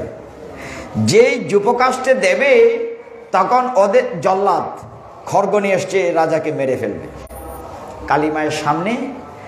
তখন তাদের পুরোহিত বলছে, রাখো রাখো, একটু একটু রাখো। বলে কেন? ভগবানের সামনে, মায়ের সামনে কুত জিনিস দেওয়া যাবে না, নিকুত হতে হবে। এই লোকটাকে আগে চেক করো সে নিকুত কিনা। যদি খুঁত থাকে তা মায়ের সামনে দেওয়া যাবে না, বলি পূর্ণ হবে না। তখন সবাই তাকে দেখলো, না খুব সুন্দর, নাদুস নুদুস, হ্যাঁ স্বাস্থ্য ভালো, না না না অসুবিধা আছে, তার একটা আঙ্গুল নাই, সর্বরাশে তো কুত আছে, তাকে বেটা বেয়াদব, তোকে এত রাত্রে কষ্ট করে আনলাম, তাকে লাথি টাত্তি দিয়ে বের করে দে, যা ভাগ এখান থেকে, আজকে পূজাটা আয়োজনটা বের। রাজা ওইখান থেকে লাথিকে মনে খুশি, বাবা জানটা তো পাচ্ছে, আঙ্গুল কাটার কারণে মাথাটা কাটা যায় নাই। সে দৌড়াতে দৌড়াতে ভোরবেলা রাস্তা টাস্তা না পেয়ে ফুফাতে ফুফাতে রাজার একদম বাড়িতে চলে আসছে। সকাল হয়ে গিয়েছে, ভাগ্যিস আঙ্গুলটা কাটা যাওয়াতে মাথাটা কাটা যায় নাই। আস্তে আস্তে চিন্তা করছে, যেদিন আঙ্গুলটি কাটা যায়, আমার মন্ত্রী বলছিল ভগবান যা করেন, তো কথা তো ঠিকই, আঙ্গুল কাটা গেছে বলে আমার মাথাটা বেঁচে আসছে, তাহলে তো মন্ত্রীকে জানাতে হয় জেলখানা গেছে, এই চাবি আনো, ওকে খুলে দাও। ওর কথা তো সত্য, ভগবান যা করেন মঙ্গলের জন্যই করেন। মন্ত্রীবর দেখো, তোমার কথাই ঠিক, আঙ্গুল কাটা গিয়েছে বলে আমার মাথা কাটা যায় না, আমি বেঁচে এসছি, এরকম ঘটনা। আচ্ছা এইটুকুন তো বুঝলাম যে ভগবান যখন মঙ্গলের জন্য করে আঙ্গুল কাটা ছিল, বেঁচে আসছি। আচ্ছা তোমাকে যে জেলে দিলাম, এটা আবার কোন মঙ্গল? জেলে যখন মন্ত্রীকে দেখা যাচ্ছে, তখনও মন্ত্রী বলছে রাজা ভালোই করেছেন, ভগবান যা করেন মঙ্গল। জেলে যেতেছে কষ্ট শাস্তি পাইবে, তখন হয় ভগবান যা করেন মঙ্গলের জন্য করেন। তখন মন্ত্রী বুঝিয়ে বলেন, হে রাজন, আপনি তো আমার জান বাঁচিয়েছেন ভগবানের মাধ্যমে। বলে কেমনে? সবসময় আমরা দুইজন একসাথে যাই, ওই রাত্রেবেলা যখন আপনার সাথে যাইতাম, আপনারও একটা আঙ্গুল নাই, তখন আপনার না পাই আমার নীলনের দইটা, আমার তো সবই পূর্ণ আছে, তাহলে আমার মাথাটা কাটা যেত। হরি বল। তাইলে আমার জেলে দিছেন মানে কি? ভগবান যা করেন মঙ্গলের জন্য করেন, এই হচ্ছে কথা। কাজেই আপনারা একটু ধৈর্য ধরে শুনেন, ভগবান যা করেন আসলে মঙ্গলের। একটু একটু সময় দেই ভগবানকে, প্রতিদিনই তো টেলিভিশন দিকে গল্প করে আড্ডা দিই, একটু না ভগবানকে দিই। যে কথা বলছিলাম, আপনাদের মনে আছে আমরা কত অধ্যায় পর্যন্ত গিয়েছিলাম? নবম অধ্যায় পর্যন্ত গিয়েছিলাম। নবম অধ্যায়ে 26 নম্বর শ্লোকটা আরো সুন্দর। আসলে কোনটা রেখে কোনটা বলি। 26 নম্বর শ্লোকে অর্জুন জানতে চেয়েছিল যে সকলের তো সামর্থ্য সমান নাই, সবার তো ধনী না, অনেক তো গরিব আছে। ভগবান তোমাকে সকলেই এই কুরমা পোলাও কি করে দেবে? ভগবান বলেন কিচ্ছু লাগবে না, উত্তর সব গীতায় আছে। 26 শ্লোকে বলছেন, পত্রং পুষ্পং ফলং তুয়ং ইউমে ভক্তা প্রযচ্ছতি। শুধু ভক্তি সহকারে যদি আপনি একটি পত্র পুষ্প ফল জল দেন, ভগবান বলছেন তাতেই আমি খুশি। কত সহজ না? আমি তো তোমাদের কুরমা পোলাও খাই না, আমি দেখি ওই ভিতরে তোমার কতটুকু ভক্তি আছে, ভক্তিটা খাই। যদি ভগবান খাইতেন, আমরা কি দিতাম? থালার মধ্যে সাজাইয়া এত মিষ্টি রসগোল্লা বুক যদি দে, ভগবান খাইয়া লাইলে এতটা দিতাম না, কমাইয়া দিতাম, কি জানি না কইমা জায়গা দিতাম না। তবে হ্যাঁ, আমাদের মায়েদের মন বড় উদার। পিতাজিরা ঠাকুর করে কম যান, মাতাজিরাই তো ঠাকুর করে পূজা অর্চনা করেন। মাতাজির মন বড়, ভগবানের কাছে ভোগ নিবেদন করে সবাইকে নিমন্ত্রণ করেন। এই সমস্ত বণিক পাড়ার না না, সমস্ত পৃথিবীর সমস্ত স্বর্গলোকের আসেন নিত্যানন্দ, আসেন গৌরাঙ্গ, আসেন লোকনাথ, আসেন অমুক, আসেন তমুক, সবাইকে নিমন্ত্রণ দেন। রাধা কৃষ্ণ গৌর জগন্নাথ বলদেব সুভদ্রা সবাইকে নিমন্ত্রণ দেন ভোগ নিবেদন করে। কিন্তু থালার মধ্যে দিছেন একটা নকুল অথবা নাইটকেল বা কলার একটা টুকরা। জানি না এটা সবার ফেট ভরে কিনা। হরি বল। নিমন্ত্রণ দিতে কম দেন না, কিন্তু দিয়েছেন থালার মধ্যে। একটু চিন্তা করে দেখেন, আমার কথাগুলো যদি হাস্যাস্পদ বলছি, কিন্তু মিলিয়ে নিন। আপনাকে আত্মবোধ সেবায় যেতে হবে, ভগবান যেটা শাস্ত্র বলেছেন। আপনার ঘরে যদি গোপাল বিগ্রহ থাকে মন্দিরে, আপনার ঘরে যদি দুটো সন্তান থাকে, গোপালকে নিয়ে 3টি সন্তান, এইভাবে বিবেচনা করতে হবে। আপনি এসি রুমে থাকবেন, 2টা 3টা ফ্যানের নিচে থাকবেন, ভগবানের ঠাকুর ঘরে একটা ফ্যান দিবেন না, তা হয় না। আপনি শীতের দিনে সোয়েটার গাদ দিলেন, কোটশুট পরলেন, আর ভগবানকে একটা টুকরা পলালিনের কাপড়ও দিলেন না, তা তো হবে না। হবিগঞ্জ শহরে চৌধুরী বাজার এক বাসাতে পাঠে গিয়েছে, ছাদের উপরে পাঠের আয়োজন করা হয়েছে। যখন কোথাও যায় আগে ঠাকুর মন্দিরটা খুঁজি, অন্তত একটা প্রণাম তো করতে হবে। তো ওই বাসাতে জিজ্ঞাসা করলাম, মা তোমাদের ঠাকুরঘরটা কোথায়? তিনি দেখিয়ে দিলেন আঙ্গুল দিয়ে। গিয়ে দেখে ঠাকুরঘর নাই, উনি এসি রুমে থাকেন, বিরাট বড় লোক, 3 তলা বাসা। ভগবানের একটি ফটো একটি সাবানের বাক্সর ভিতরে রাখা হয়েছে। আমি বললাম, মা আমায় অপরাধ ক্ষমা করবেন, আমি আপনার গৃহে পাঠ করতে পারবো না, আমাকে ছেড়ে দিন। এরকম মানুষ কিন্তু বসে আছে। আমি আপনার বাড়িতে পাঠ করতে পারবো না, আমায় ক্ষমা করুন। আমি একদম প্রচন্ড রাগ করে চলে যাচ্ছিলাম, অভিমান নিয়ে, কষ্ট নিয়ে। ভগবান আপনার কোটিপতি বানিয়েছে, যার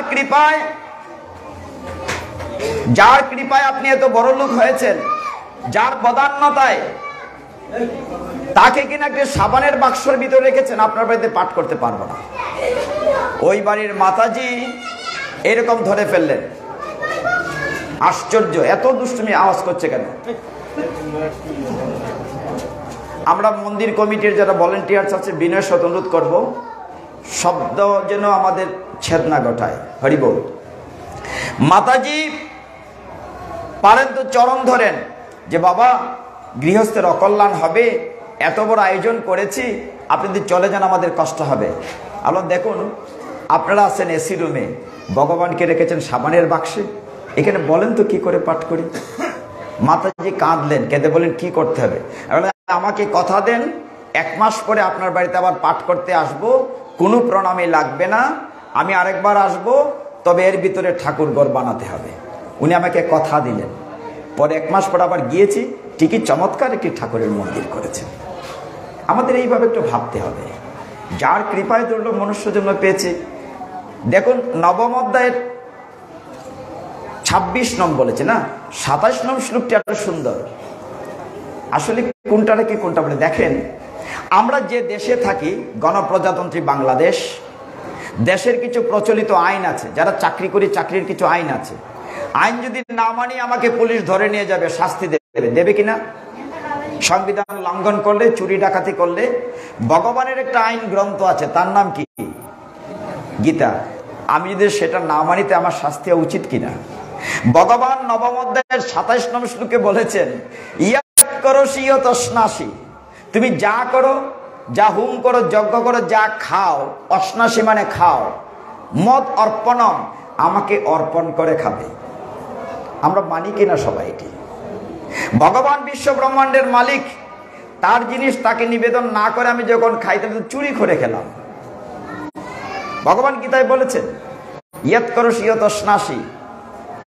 খুলে দেখেন 27 নম্বর শ্লোক নবম অধ্যায়, বলছেন তুমি যা খাও আমাকে নিবেদন করে খাবে, মদ অর্পণম, আমাকে অর্পণ করে খাবে। আমরা ভগবানের আইন মানি না বলে কষ্ট পাই, অসুখ বিসুখ হয়, বিপদ আপদ হয়, অভাব যায় না। Very clear. নবম অধ্যায়ের 31 নম্বর শ্লোকে ভগবান আরো চমৎকার বলেছেন, কন্তেও, অর্জুনকে বলছেন, কুন্তির ছেলে কন্তেও, আমি বলবো না, আমার হয়ে সমগ্র জগৎবাসীকে প্রতিজ্ঞাপূর্বক জানিয়ে দাও, কন্তেও প্রতি জানি নমে ভক্তা প্রণশ্যতি, আমার ভক্তের কখনো বিনাশ হয় না। কত বড় কথা না? ভগবান গীতায় আমাদের জন্য প্রতিজ্ঞা করে কথা বলেছেন। আমি প্রতিজ্ঞা করে বলে দাও সবাইকে যে আমার ভক্তের কখনো বিনাশ হয় না, নমে ভক্তা প্রণশ্যতি। কি অদ্ভুত কথা ভগবান বলেছেন গীতায়। কিন্তু আমরা একটু মন দিয়ে খেয়াল করি না ভগবানের কথা। এ নিয়ে মহাভারতে অসংখ্য উদাহরণ আছে, আমি উদাহরণ যাব না, সময় লাগবে, যেহেতু তুলসী নিয়ে একটু কথা বলতেই হবে, এবং বৃদ্ধাশ্রম নিয়ে। দেখুন ভক্তগণ, নবম অধ্যায়ের 34 নম্বর শ্লোকে ভগবান আমাদের প্রশ্নের উত্তর দিয়েছেন। আরেকটা শ্লোকে বলেছেন, নবম অধ্যায়ের 34 নম্বর শ্লোকটা আমরা রেখে যাই, একটু পরে বলি, কয়েক মিনিট পরে। দশম অধ্যায়ের নাম বিভূতি যুগ। দশম অধ্যায়ে ভগবান অর্জুনের কাছে যখন প্রশ্নবিদ্ধ হয়েছেন, আমরা কি করে থাকলে তোমাকে পাবো, দশম অধ্যায়ের 10 নম্বর শ্লোকে ভগবান বিভূতি যুগে বলেছেন, একটা শ্লোক মন দিয়ে আমরা নেই। ভগবান কি বলেছেন? তেষাম সততযুক্তানাম ভজতাম প্রীতিপূর্বকম দদামি বুদ্ধিযুগমতম এন মাম উপয়ান্তি তে। অর্থ কি? গীতা মানে তো গীত। রবীন্দ্রনাথ ঠাকুর কি বলেছিলেন? তুমি কেমন করে গাও হে গুণী, আমি অবাক হয়ে শুনি। ভগবান গীত গিয়েছেন। ভগবান বলছেন যে নিত্য ভক্তিযোগ দ্বারা প্রীতিপূর্বক আমার সাথে যুক্ত থাকে, আমি তাকে মানে শুদ্ধ জ্ঞান দান করি, যার কারণে সে আমার কাছে চলে আসে। কত সুন্দর কথা না? তো তার মানে কি? ভগবান বলছেন তুমি যুক্ত থাকো আমার সাথে, কানেক্ট উইথ মি। এই যে চমৎকার শব্দযন্ত্র লাইটিং করা হয়েছে, সবকিছু একটা মেইন লাইনের খুঁটির থেকে আসছে যুক্ত। মেইন লাইনটা যদি কেটে দেওয়া হয়, এখানে লাইট জ্বলবে? জ্বলবে না। ভগবানের সাথে যদি যুক্ত না থাকি, মায়েরা বলবেন, পিতাজিরা বলবেন, এত কাজ কখন ভগবানের সাথে যুক্ত থাকি? ভগবান গীতায় বলছেন নিত্য যুক্ত থাকতে সব সময়। মহাপ্রভু উত্তর দিয়েছেন, হাতে কাম মুখে নাম। মনে করেন আপনি গড় এরকম করে মুছেন, পরিষ্কার করছেন, মা বলেন না হরে কৃষ্ণ হরে কৃষ্ণ, গড় মুছা কি বন্ধ হলো? আপনি রান্না করেন না ছেড়ে দিয়ে, হরে কৃষ্ণ হরে, রান্না কি বন্ধ হলো মা? দেখেন আমরা কত অকৃতজ্ঞ। কি অকৃতজ্ঞ জানেন? ভগবান এত কিছু দিচ্ছেন, তারপরে বলি এত লক্ষ লক্ষ টাকা খরচ করে উৎসব করছি, পূজা করি, কিন্তু ভগবান তুমি আমাকে দিচ্ছ না। কি অকৃতজ্ঞ আমরা। গত বছর ভয়াবহ করোনায় লক্ষ লক্ষ মানুষ মারা গিয়েছে। মারা যায় নাই মা? কোটি কোটি টাকা আছে, একটা সিলিন্ডার অক্সিজেনের অভাবে মারা গিয়েছে। ভগবান এত বিশাল ব্রহ্মাণ্ডে আমাদের প্রতিদিন কত সিলিন্ডার অক্সিজেন দিচ্ছেন, ভগবানকে কি একটি টাকা দেয় এর জন্য? দেয় না। কারেন্টের বিল না দিলে লাইন কেটে দেবে। ভগবান বিশাল সূর্য দিয়ে, রাতে চাঁদ দিয়ে আলো দেন, আমরা কি ভগবানকে একটি টাকা বিল দেই? পৌরসভায় আমরা যারা শহরে থাকি, আমাদের জলের লাইন আছে, গ্যাসের লাইন আছে, জলের জন্য 550 টাকা দিতে হয়, নাহলে লাইন কেটে দেবে। ভগবান বৃষ্টি ধারা দিয়ে, সাগর দিয়ে, নদী দিয়ে জল দিয়েছেন, ভগবান কি একটি টাকা বিল দেই? আবার বলি ভগবান তুমি আমাকে কিচ্ছু দিচ্ছ না। একটু ভেবে দেখুন ভগবান কি দেন নাই। আমি ভগবানকে কি দিয়েছি উল্টো, সেটা নিজেকে প্রশ্ন করবেন। এই দুর্লভ মনুষ্য জন্ম পেয়ে আমি ভগবানকে কতটুকু সময় দিয়েছি? দশম অধ্যায়টি হচ্ছে থিওরিটিক্যাল ক্লাস, বিভূতির যুগ। ভগবান বলছেন অর্জুন, আমি সবকিছু, সমস্ত দেবদেবী আমাতে। আমি পাহাড়ের মধ্যে হিমালয়, নাগের মধ্যে বাসুকি, বেদের মধ্যে সামবেদ, সবকিছু আমি। অর্জুন বললে আমি তোমার কথা বিশ্বাস করি না, আমারে দেখাও তুমি যে সব। ভগবান বলেন তুমি এই চোখ দিয়ে আমাকে দেখতে পারবে না। তখন ভগবান অর্জুনকে দিব্য দৃষ্টি দিলেন। পরের অধ্যায়ের নাম বিশ্বরূপ দর্শন যোগ, 11 অধ্যায়। দেখেন আমরা গীতা শেষ করে ফেলতেছি দ্রুততার সাথে, একটু লাভ দিয়ে চলে যাব। কিছুক্ষণ পরে অর্জুন দেখলো যে লোকটি তার রথের ড্রাইভার ছিল, সে বড় হতে হতে এত বড় হয়েছে, হাজার হাজার সূর্য, লক্ষ লক্ষ সূর্য, হাজার হাজার বাহু। কুরুক্ষেত্রের যুদ্ধক্ষেত্রে ভগবান বিশ্বরূপ নিয়ে দাঁড়িয়ে আছেন, হাঁ করে, মুখের ভিতরে অগ্নিকুণ্ড যজ্ঞ জ্বলছে, আগুন, দাঁত করাল দাঁত। দুর্যোধন দুঃশাসন উড়ে উড়ে ভগবানের মুখে প্রবেশ করছে, কর্মর করে মাথা ভেঙে যাচ্ছে। ওই যে ভগবান বলেছিলেন আমি সবাইকে মেরে রেখেছি, তুমি উপলক্ষ মাত্র। অর্জুন দেখলেন সব ভগবানের মুখে ঢুক। তুমি কে? ভয় পেয়ে গেছে অর্জুন। তুমি আগের মতো দ্বিবুঝ হও, আমি ভয় পাচ্ছি, তুমি কে? ভগবান বললেন অর্জুন, আমি হচ্ছি কাল, দি টাইম। আমি আমার সৃষ্টিকে ভালোবাসি, আমার সন্তানকে ভালোবাসি। আমি চাই তারা গীতা পাঠে আসুক, মন্দিরে আসুক, উৎসবে আসুক, কিন্তু কেউ যদি নাও আসে, আমি তো আমার সন্তানকে ফেলে দিতে পারি না। আমি তো পরম পিতা। আমি প্রত্যেকের কাছে কাল রূপে একবার হলেও যাই মৃত্যুর পূর্বে। তখন বলতে পারবে না আমার সময় নাই, তখন বলতে পারবে না যে আমার জি বাংলার সিরিয়াল দেখার সময় চলে যাচ্ছে। তখন বলতে পারবে না যে আমার টাচ মোবাইলে চ্যাটিং করতে passing time. No excuse, no excuse. পালাবার পথ নাই, জম আছে পিছে।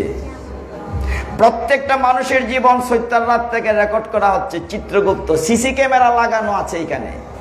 চিত্র মানে ছবি, গুপ্ত মানে গোপন ভাবে। সিসি ক্যামেরা কি করে? গোপন ভাবে সবকিছু ভিডিও রেকর্ড করে না মা? দুই কান্দে দুই মোহরে লিখতে আছে ডায়েরি। মৃত্যুর পরে আমার স্থূল দেহটা পঞ্চভূতে বিলীন হয়ে যাবে, ছালি মাটির মিশে যাবে। সূক্ষ্ম দেহটাকে যমরাজার আদালতে নেওয়া হবে। যমরাজের হেড সেক্রেটারি হচ্ছে চিত্রগুপ্ত। আমাদের জীবন, সারা জীবনের ভিডিও রেকর্ড দেখানো হবে। যমরাজ কিন্তু ভালো, তিনি তো ধর্মরাজ, তিনি জাস্টিস, বিচারক। একটা লোকের জীবনী দেখে তাকে শাস্তি দেন। সনাতন শাস্ত্রে আমাদের 28 প্রকার নরক আছে। শ্রীমদ্ ভাগবতের 4th স্কন্ধ কিংবা গরুর পুরাণে আছে, পরে দেখবেন। 28 প্রকার নরক নিয়ে আমরা একটা পাঠ করি 2 ঘন্টা। চিত্রগুপ্ত একটা মানুষের জীবনী নিয়ে গিয়েছে। মনে করেন যমরাজার কাছে একটা লোক মারা গিয়েছে, তার সূক্ষ্ম দেহনে বিচার হচ্ছে। যমরাজ ভালো, তিনি বলছেন, হে চিত্রগুপ্ত, দেখো তো লোকটি সারা জীবন কি করেছে, তাকে আমি কোন নরকে দেব, কয় মাসের শাস্তি দেব না ফাঁসি দেব? চিত্রগুপ্ত বলছে, না না যমরাজ, এই লোকটি জীবনে কোনো ভালো কাজ করেনি। বলে আরেকটু দেখো, আরেকটু দেখো। না না, কোনো ভালো কাজ করেনি, ভাইয়ে ভাইয়ে সিম ঠেলাঠেলি করেছে। আরেকটু দেখো। সে পরস্ত্রী গমন করেছে। আরেকটু দেখো। সে প্রাণী হত্যা করেছে। আরেকটু দেখো। চুরিদারি করেছে, সারা জীবন পাপ কার্য করেছে। যমরাজ তখনও বলেন, হে চিত্রগুপ্ত, আরেকটু দেখো, পুরা জীবনীটা দেখো, জীবনে কোনো ভালো কাজ করেছে কিনা। ও একটা কাজ ভালো করেছে যমরাজ। বলি কি করেছে? এই লোকটি সারা জীবন খারাপ কাজ করেছিল, কিন্তু একবার সেই মোড়াকড়ি বণিকপাড়া গোবিন্দজির মন্দিরে বসে গীতা শ্রবণ করেছিল, অতএব তার সমস্ত পাপ তুমি মাফ করে দাও। হরি বল।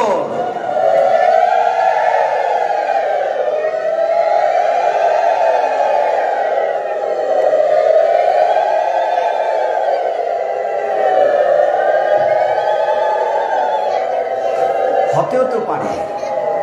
সমস্ত জীবন কিন্তু চিত্রগুপ্ত রেকর্ড করছে।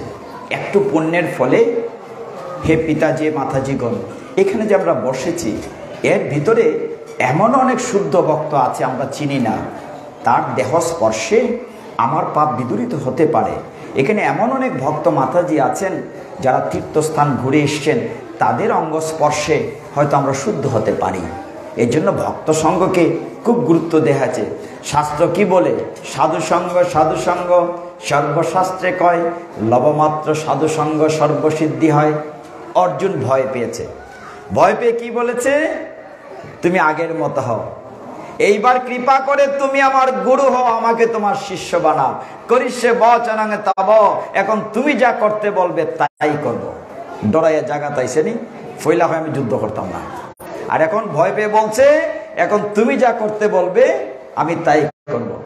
আমাদের অবস্থাটা তাই। বলছি না আমরা অর্জুন, আমরা এমনিতে সাধারণত ভগবানের নাম নেই না, ভগবান রামচন্দ্রের নাম নেই না, কিন্তু ভয় পেলে টিকে নেই, বলতে হয় না নাম নাও। আর কয়দিন পরে বৈশাখ মাঘ আসছে না মা, যখন আকাশে জিলকিটা মারবো, ঠাডাটা মারবো, তখন রাম রাম রাম রাম রাম রাম রাম, ঠাডাও শেষ, রাম নামও শেষ, ঠিক না? তখন কি হয়নি রাম নাম লইন, এক বেটি আরেক বেটির হয়নি, যে জিলকিটা মারে রাম রাম রাম রাম রাম রাম রাম রাম, ঠাডাও শেষ, রাম নামও শেষ। অর্জুনের অবস্থাটা তাই হয়েছে।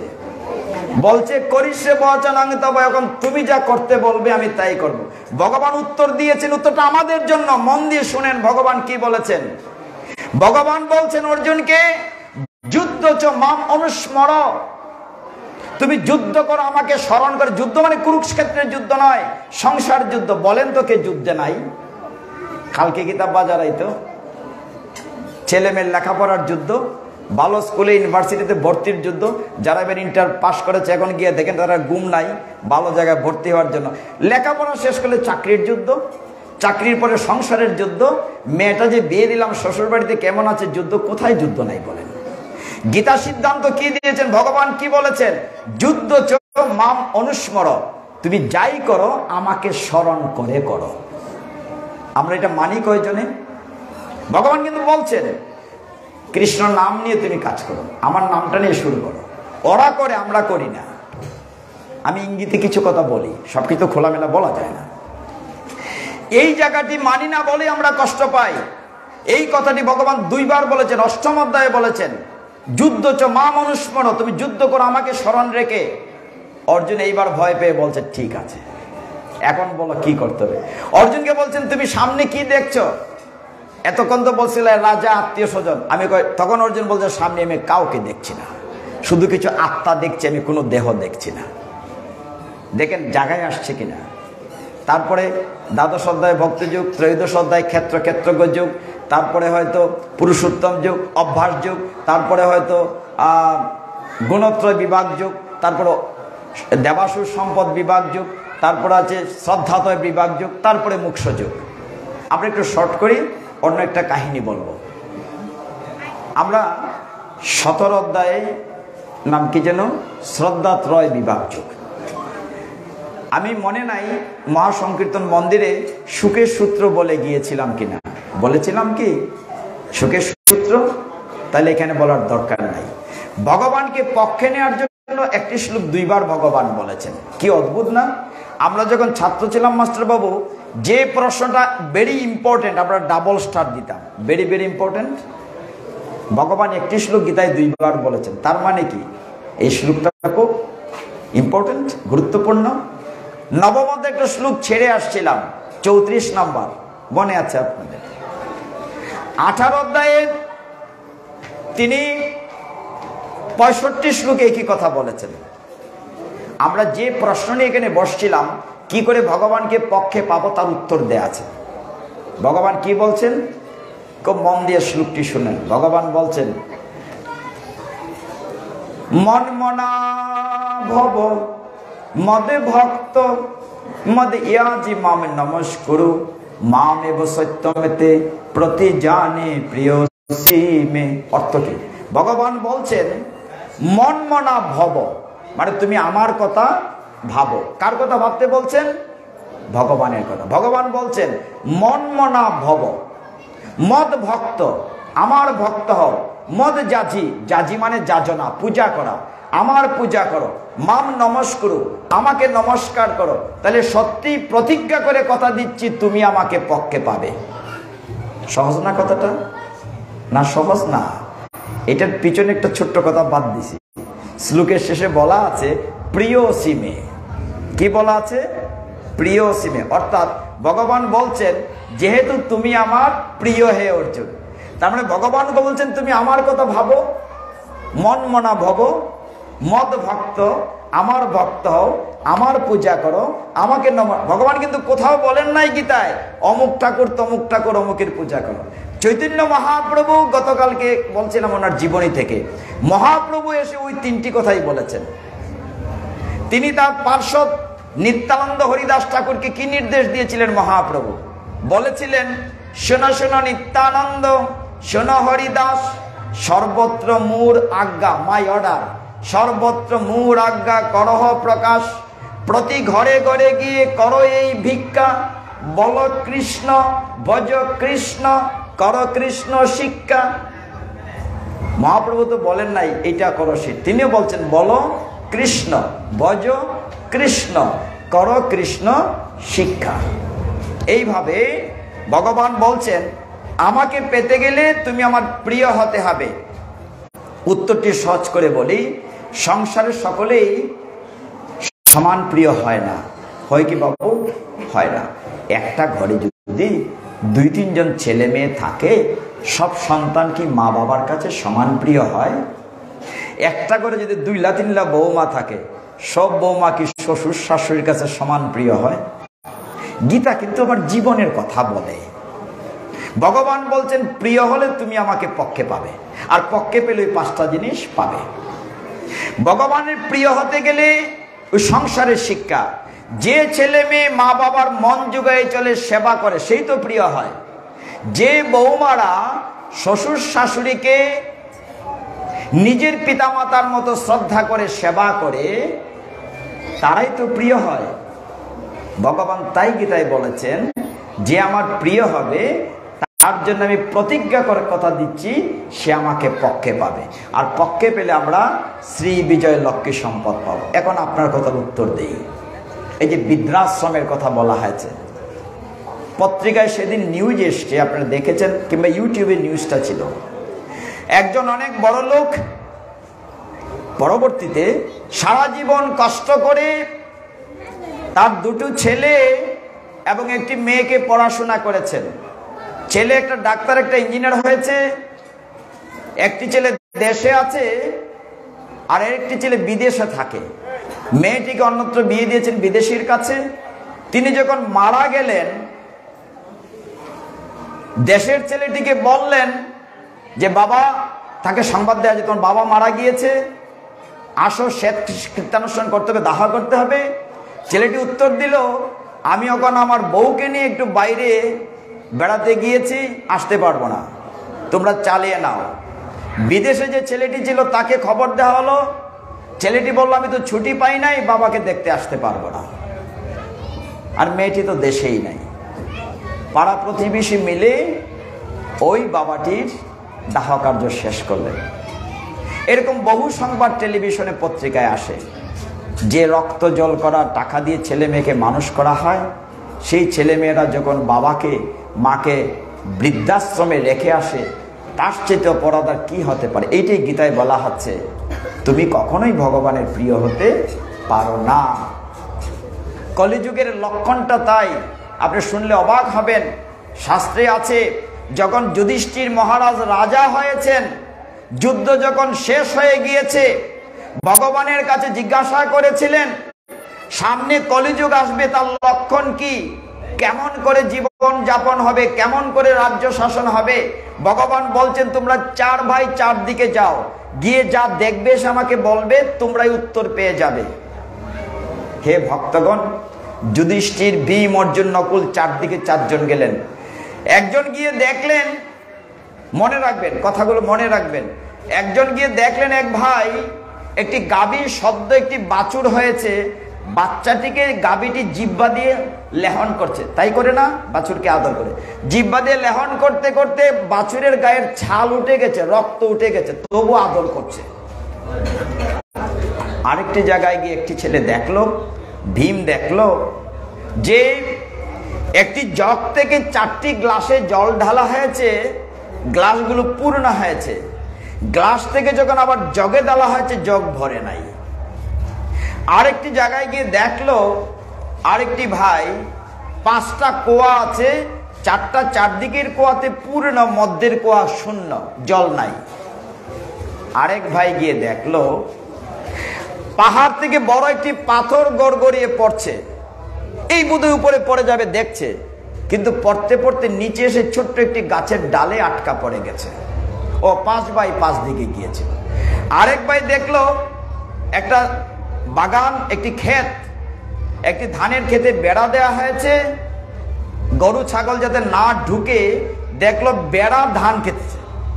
এইগুলো দেখে যখন ফিরে আসলো, এসে যুধিষ্ঠির মহারাজ ভগবানের কাছে প্রণতি নিবেদন করে বলল, প্রভু, কলিযুগের কি হবে আপনি বলছিলেন, দেখে এসে বলবো। তখন বললেন, তুমি কি কি দেখেছো বলো, মনে আছে তো কি কি দেখেছেন? বড় ভাই যুধিষ্ঠির বলছেন, আমি দেখেছি একটি গাভী মা সদ্য প্রসবিত বাছুরকে জিহ্বা দিয়ে লেহন করতে করতে, আদর করতে করতে গায়ের ছাল উঠে গেছে, খেয়াল নাই, আদরই করছে। বলে এটি হবে কলিযুগের অন্যতম লক্ষণ। পিতামাতারা ছেলে মেয়েদেরকে এত বেশি আদর করবে, আদর করতে করতে ছেলে মেয়ে কিন্তু নষ্ট হয়ে যাচ্ছে, খেয়াল নাই। চাইলেই মোবাইল দিচ্ছে, চাইলেই মোটরসাইকেল দিচ্ছে, এই করে করে এমন আদর করছে, ছেলে যে জীবন চলে যাচ্ছে দিকে খেয়াল নাই। একটা ছেলে নষ্ট হওয়ার জন্য 3টা জিনিস লাগে না, একটা মোবাইল, একটা মোটরসাইকেল আর একটা খালি ঘর, আর কিচ্ছু লাগবে না। Enough, he or she will be destroyed, himself, herself. দ্বিতীয় ভাই গিয়ে দেখেছিলেন জগ থেকে গ্লাসে জল ঢালা হয়েছে, উল্টো পূর্ণ হয় না। আমি সংক্ষেপ করি, কলিযুগের আরেকটা মিলিয়ে নিয়ে আমাদের যুগে কি হচ্ছে, হাজার হাজার বছর পূর্বে কথাগুলো বলা হয়েছে। বলা হচ্ছে যে একজন পিতামাতা নিজের সমস্ত ধন সম্পদ দিয়ে ছেলে মেয়েকে মানুষ করবে, পূর্ণ করবে, কিন্তু ছেলে মেয়ে সেটা রিটার্ন দেবে না, তার জগটি আর পূর্ণ হবে না। আরেক জায়গায় দেখেছিল কি, যে বেড়া ধান খাচ্ছে, বলে কেন কলিযুগে তাই হবে, রক্ষক হয়ে যাবে বক্ষক। যাকে দায়িত্ব দেওয়া হবে আমার দেখাশোনা করার জন্য, আমাদের জন্য রিলিফ বা সাহায্য রাখার জন্য, তারাই খেয়ে ফেলবে। রক্ষক হয়ে যাবে কলিযুগে ভক্ষক। আর কি হবে, যে 5টা কোয়া দেখা গেছে, যে 4টা কোয়া এটি হচ্ছে আমাদের জাগতিক, মধ্যের কোয়াটা হচ্ছে পারমার্থিক। দেখা যাবে জাগতিক ক্ষেত্রে আমরা অনেক খরচ করি, টেলিভিশন দেখছি, নতুন জামা কাপড় কিনছি, ফ্যাশন করছি। এখন প্রত্যেক একদম গরিবও যদি হয়, ঘরে গিয়ে দেখবেন কাপড় রাখার জায়গা নাই, ঠিক কিনা? আমরা বুঝি, আমার বাসা তো ঘাটিয়া, হ্যাঁ হবিগঞ্জে, আমি দেখি 24 ঘন্টায় মাতাজিরা সারা বছরই কিনে, সারা বছরই ঈদ, সারা বছরই পূজা, কি যে কিনে একমাত্র ঠাকুরই জানে। হাঁটা যায় না রাস্তা দিয়ে, খালি শপিং মার্কেটিং বের করছে, সব ক্ষেত্রে খরচ করবে 4টা কোয়াতে। কিন্তু যখন ভগবানের কাজের জন্য চাঁদা চাইতে যাবেন, বলবেন না রে ভাই, এবার ব্যবসা বালা চলছে না, 2টা টাকা কম নেও, দে না, এবার তেমন বালা না পারতাম। অর্থাৎ মূল যে কোয়াটা, সেইটাতে কলিযুগের মানুষ দিতে কার্পণ্যতা করবে। সবশেষে কি দেখা হয়েছিল, সবশেষে পাথর পড়ছিল, পাহাড় থেকে যখন পাথর পড়ছিল, কলিযুগে সবকিছুই খারাপ, কলি, কিন্তু পাথরটা পড়তে পড়তেও একটু জায়গায় এসে আটকে গেছে। এইটা কি, এটা হচ্ছে মহাবদান্যবতার মহাপ্রভুর নাম কীর্তন। এই কলিযুগে সবকিছুই খারাপ, আমাদের আয়ু কম, কিন্তু একটা বিষয় ভালো আছে, এত কঠিন তপস্যা লাগবে না সত্য যুগের মতো, দাপর যুগের মতো যজ্ঞ লাগবে না, ত্রেতা যুগের মতো অর্চন লাগবে না, কিন্তু কলিযুগে এসে সত্যতা দাপরের মতো কঠিন কিছু লাগবে না। শুধুমাত্র হরের নামও, হরের নামও, হরের নামই বুকে বেলম কালো নাস্তিব্য নাস্তিব্য নাস্তিব্য গতিরন্যতা। এই কলিযুগে একমাত্র হরে কৃষ্ণ কৃষ্ণ কৃষ্ণ হরে হরে, হরে রাম রাম রাম হরে হরে। ওই ছোট্ট গাছটি আমাদের মহাবিপদের পাথরটিকে আটকে দেবে। এই হচ্ছে শাস্ত্র, একটু একটু একটু স্টাডি করবেন, সব আছে। এইভাবে ভগবান বুঝিয়েছেন যে কলিযুগে কি হবে। এখন আমরা গীতার আরেকটি শ্লোক বলে গীতাকে রেখে দেব, তারপর আমরা তুলসীর কাহিনীটা বলবো। তবে বাস্তবতা হচ্ছে, কেউ কৃপা করে, যে পিতামাতার বদৌলতে পৃথিবীতে আছি, পিতামাতাকে কখনো বৃদ্ধাশ্রমে দিয়েন না, তার চেয়ে বড় পাপ আর নাই। অনেকে আমরা শুনি, অনেক বিচারও ভাঙ্গাতে হয়, যে ছেলে মেয়ে মা বাবার হাতে খায় না, মা বাবা মার হাতে জল খায় না। খাবে না কেন? নিশ্চয়ই খায়, কোথাও না কোথাও একটা গ্যাপ আছে। যে মা বাবা কষ্ট করে পৃথিবীতে আলো দেখিয়েছেন, কথা বলতে শিখিয়েছেন, সেই মা বাবাকে যেন আমরা কখনো শ্রদ্ধা না করি। এটা শাস্ত্রে পরিষ্কার বলা আছে, পিতা গুরু মাতা গুরু, গুরু শ্রেষ্ঠ ভাই, তার চেয়ে অধিক গুরু ত্রিভুবনে নাই। আপনি যতই পূজা অর্চনা করেন, যতই গীতা ভাগবত পাঠ করেন, কিন্তু আপনি বাইরের দুর্গা মা লক্ষ্মী মার জন্য কোটি কোটি টাকা খরচ করেন, একবার জকিগঞ্জের কথাটা বলে নেই, তাহলে শুনতে ভাল লাগবে। জকিগঞ্জ দুর্গাপূজা উপলক্ষে পাঠে গিয়েছি, এক ভক্ত সে পাঠে প্রশ্ন করছেন যে দেখেন আমরা কত উদযাপন করছি, লাইটিং করেছি, ডিজে বাজাচ্ছি, ধুমধুম বাজে না ডিজে, কত খরচ করছি, কত আনন্দ করছি, দুর্গা মা তো আমাদের দুর্গতি নাশ করেন না, আমাদের তো দিন দিন আরো অধঃপতন হইতেছে, আমাদের সনাতনী দুর্গা মা তো দুর্গতি নাশ করেন না। আপনারা নাশ করবেন কি করে? বাস্তবটা জিজ্ঞাসা করছি। আচ্ছা, আপনি যে ঘরের আপনার বিবির জন্য শাড়ি কিনেছেন এইবার পূজাত কত টাকা দিয়া, মেয়ের জন্য কত টাকা দিয়ে? বলছে বেশি না, 7,500। আর মেয়ে লেহেঙ্গা নাকি কিনছে আরো বেশি টাকা দা কিনছে। তাহলে দুর্গা মার জন্য কত টাকা দা শাড়ি আনছেন উৎসব কমিটিতে? আর হইন না যে পুরোহিতের কথায় 501 টাকা দা শাড়ি আনছি, দুর্গা মার লেগে 501 টাকার, ঘরের লেগে 7,000। আপনার পূজাতে এখানে হবে না। যিনি সংকল্প করবেন ঘরের জন্য যে কাপড় আনবেন, তার থেকে অন্তত 1 টাকা হলো বেশি আনতে হবে জগৎ জননীর জন্য। আচ্ছা বলেন তো, দুর্গতি যে নাশ করেন না, আপনার ঘরের মা সামনে আপনি কি এইটা খাইয়ে নাচতে পারেন? বুঝে নেন কিছু। ঘরের মার সামনে কি এইটা খাইতে পারেন? বলে না। ঘরের মার সামনে এটা করতে পারেন না। আর যিনি জগতের মা, জগৎ জননীর সামনে এটা খাইয়া ডিজে বাজাইয়া নাচেন, তাহলে আপনার দুর্গতি বাড়বে না কমবে? আপনি উত্তর দেন।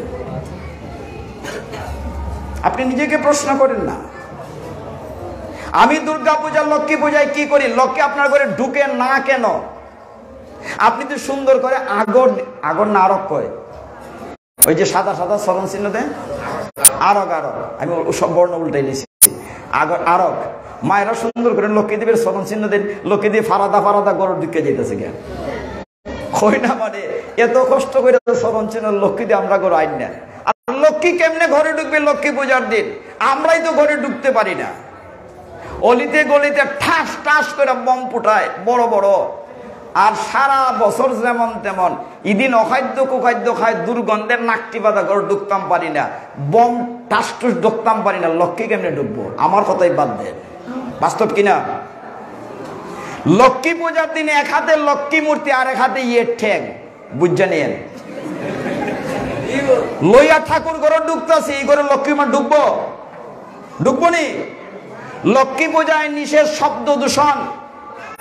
মুরব্বীরা কইন না, এই বেটি জুড়ে আওয়াজ করিস না, লক্ষ্মী যাইবা গিয়া, কইন না মা? লক্ষ্মী পূজায় শব্দ দূষণ নিষেধ। আর লক্ষ্মী পূজায় ইচ্ছা মতো যান ঘন্টা নিষেধ, যান ঘন্টা বাজাইলেন। আপনি তো শাস্ত্র জানতে হবে। আবার লাখ কইরা কইন কি সুন্দর কইরা আরব দিছি, লক্ষ্মী মা দিয়ে আইন না, আইবা কেমনে? আইবার পর তো আমি বন্ধ করছি। একটু ভাবতে হবে। আর গীতা পাঠ তো সারা জীবনই করি। গীতা নিয়ে কথা বলে সারা রাত বললে শেষ হবে না। আমার তো গীতা পুরাটা মুখস্থ। ও অর্জুনে তো আমার রাগ করছে। রাগ করছে কেমনে দেখেন? অন্ধরাজার শ্লোক বলছি, সঞ্জয়ের শ্লোক বলছি, ভগবান শ্লোক। অর্জুনের কিন্তু একটা শ্লোকও বলছি না। বলছি হাই হাই হাই সর্বনাশ, অর্জুন তো আমরা নিশ্চয়ই রাগ করছে। তাহলে অর্জুনের একটা শ্লোক বলি, ক্ষমা চাই। অর্জুনে গীতায় 85টা শ্লোক বলছে। একটা সমস্যা হয়। সমস্যাটা এই যে গীতার শ্লোক মাথায় ফাইট করে, এক হয় আমার এখন, এক হয় আমার এখন। আমি আবার গড়ি দেখি, খারে বাদ দিতাম, খারে কইতাম। অর্জুন যখন বিশ্বরূপ দেখছিল, এখান থেকে একটা শ্লোক বলি দেখ। অর্জুন এত ভালো লেগেছে, ভগবানকে দেখে বলছে, তমাদি দেব পুরুষ পুরাণ তমৈশ্য বিশ্বস্য পরম নিদানম বেত্তসি বেত্তম চ পরম চ ধাম তয়া ততম বিশ্ব অনন্ত রূপ। তোমার অনন্ত রূপ, তুমি সমস্ত পুরাণের পুরাণ। ভগবানকে দেখে বিস্মিত হয়েছে অর্জুন, তুমি সব। তুমি আমাকে ক্ষমা করো। তোমাকে আমি কত না জেনে গাড়ির ড্রাইভারের মতো ব্যবহার করেছি, তোমাকে কত লাথিকুতা দিয়েছি। হে ভগবান, তুমি আমায় ক্ষমা করো। তুমি তো সব, সমস্ত বিশ্ব ব্রহ্মাণ্ড তোমাতে লীন হয়ে আছে। এই হচ্ছে অর্জুন। অর্জুন আমার তুমি ক্ষমা করে দেবা। তোমার একটা শ্লোকও কইছিলাম না, ফাঁকে দাগে সিনগে। তো যাই হোক, গীতার একটা শ্লোক বলে শেষ করব। যখন ভগবান বললেন যে তুমি আমার কথা ভাবো, তখন অর্জুন বললেন যদি এইটাও না করতে পারি, কলির জীব তো আমরা, তাহলে কি হবে? যদি এটাও না পারি। তখন ভগবান উত্তর দিয়েছেন সুন্দর। 18 অধ্যায় 66 নম্বর 66 এই শ্লোকটা প্রথম বলেছিলাম। আমরা যদি এখানে সাঁতার জানেন আপনারা মা? সাঁতার মুরব্বীরাও জানে, এই ফোলাফাটে জানেন। আচ্ছা ধরলাম সকলে সাঁতার জানি। আচ্ছা লক্ষ্মীমা, সাঁতার যদি জানিও, বড় সমুদ্রে ফলে উঠতে পারবো না? সাগরে ফললে বড় বড় ঢেউ, Urmimala, a big big waves, that's উঠতে পারবো না। তখন যদি সাগরে ডুববা যায়, আকাশ থেকে যদি হেলিকপ্টার আসে তা আমার উদ্ধার করবে। কিন্তু এত বিশাল সাগরে আমার দেখবো কেমনে? যদি আমি 8 দিলে টানা ছাড়া করি, উপর থেকে দূরবীনরা দেখতেও তো পারে। এই কথাটাই ভগবান গীতায় বলছেন 18 অধ্যায় 66 শ্লোকে। হে মায়ার জীব, আরে শ্লোকটাকে বলি। ভগবান বলছেন সর্বধর্মান পরিত্যাজ্য মাম একম, একমাত্র আমাকে। এটা বলছিলাম না শুরুতে? সর্বধর্মান পরিত্যাজ্য মাম একমে শরণং ব্রজ অহং তোয়া সর্ব পাপেভ্য মুক্ষস্বামী মা শুচ। হে মায়ার জীব, তুমি মায়ার সাগরে ডুবে আছো, আমি তো হাত বাড়িয়ে রেখেছি, তুমি কেবলমাত্র হাত কানা তুলো, আমি তোমাকে সমস্ত পাপ সাগর থেকে উদ্ধার করব। হরি বল।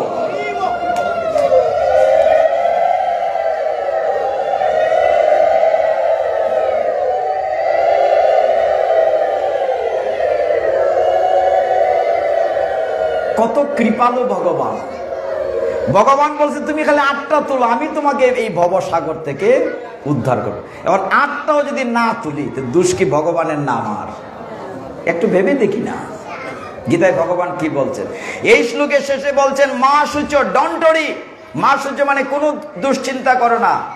আমরা পাঠের আসরে বসে আনকথা কুকথা বলবো না, সাইটক করবো না, প্লিজ আমরা কথা বলবো না। এবার আপনাদের কথা বলছি, সতী সাধ্বী নারীর কথা। গতকাল বলেছিলাম না জগন্নাথের লীলাতে আপনারা ঘরের লক্ষ্মী, আপনাদের বিরুদ্ধে গেলে আমাদের ভাত জুটবে না, খাবার জুটবে না, বলছিলাম না কালকে। এখন আপনাদের সতী সাধ্বীর যে কি শক্তি। তুলসী মহারানীর একটু কথা বলি। আসলে শুনতে চায় না মানুষ, কিন্তু ভগবান দেহটিকে তৈরি করেছেন সিঙ্গেল ডাবল দিয়ে, মুখ দিয়েছেন একটি, কান দিয়েছেন 2টি। তার মানে কি বলতে হবে কম, শুনতে হবে বেশি। আপনারা সকলেই স্বাভাবিক নিয়মে জানেন তুলসী প্রণাম মন্ত্রে আমরা কি বলি? ওম বৃন্দায় তুলসী দেব্যায় প্রিয়ায় কেশবৈশ্বচ কৃষ্ণ ভক্তি প্রদে দেবী সত্যবত্যই নমো নমঃ। যিনি কৃষ্ণ ভক্তি প্রদান করেন, তুলসী প্রেয়সী। কার প্রেয়সী? কৃষ্ণের প্রেয়সী। যে তোমারও শরণ লয় তারও বাঞ্ছা পূর্ণ হয়। আপনারা তুলসী পরিক্রমায় বলেন না, তুলসীকে মধ্যে রেখেছেন, প্রণাম মন্ত্র করেন, জানি কানি চ পাপানি ব্রহ্ম ইত্যাদি কানি চ তানি তানি প্রণশ্যন্তি প্রদক্ষিণ পদে পদে করেন। আপনারা অর্থ কি জানেন? কত শক্তি আছে মন্ত্রের ভিতরে। অনেকেই বলেন যে আজকাল মন্ত্রে কাজ হয় না। কাজ হয় না কেন? মন্ত্রের শক্তি এখনো আছে, আমার ভিতরে শুদ্ধতা নাই। যে কর্তা পূজার কাজ করেন তিনি একটু আগে ফেলে আসছেন, কাজ হবে কি করে? আপনার ঘরে আমার ঘরে খায় না, কিন্তু অন্যদের হোটেলে গিয়ে ঠিকই খায়, এটা কাজ করবে কি করে? এগুলো একটু চিন্তা করার সময় এসছে, ভাববার সময় এসছে। আপনি 364 দিন লক্ষ্মী পূজা করতে পারেন নিজের ঘরে প্রতি বৃহস্পতিবারে, বলছিলাম কালকে। একদিনের জন্য আরেকজন লাগার তো কথা না। আপনার স্টেটমেন্ট কোর্টে দাঁড়িয়ে বলতে পারলে আপনার উকিল লাগবে না। লাগবে? লাগবেন। আপনি পারেন না বলে আরেকজন সাহায্য নেন। আপনি নিজে গ্রন্থ পড়েন, নিজের পূজা নিজে করেন, শাস্ত্রে কোথাও নিষেধ নাই।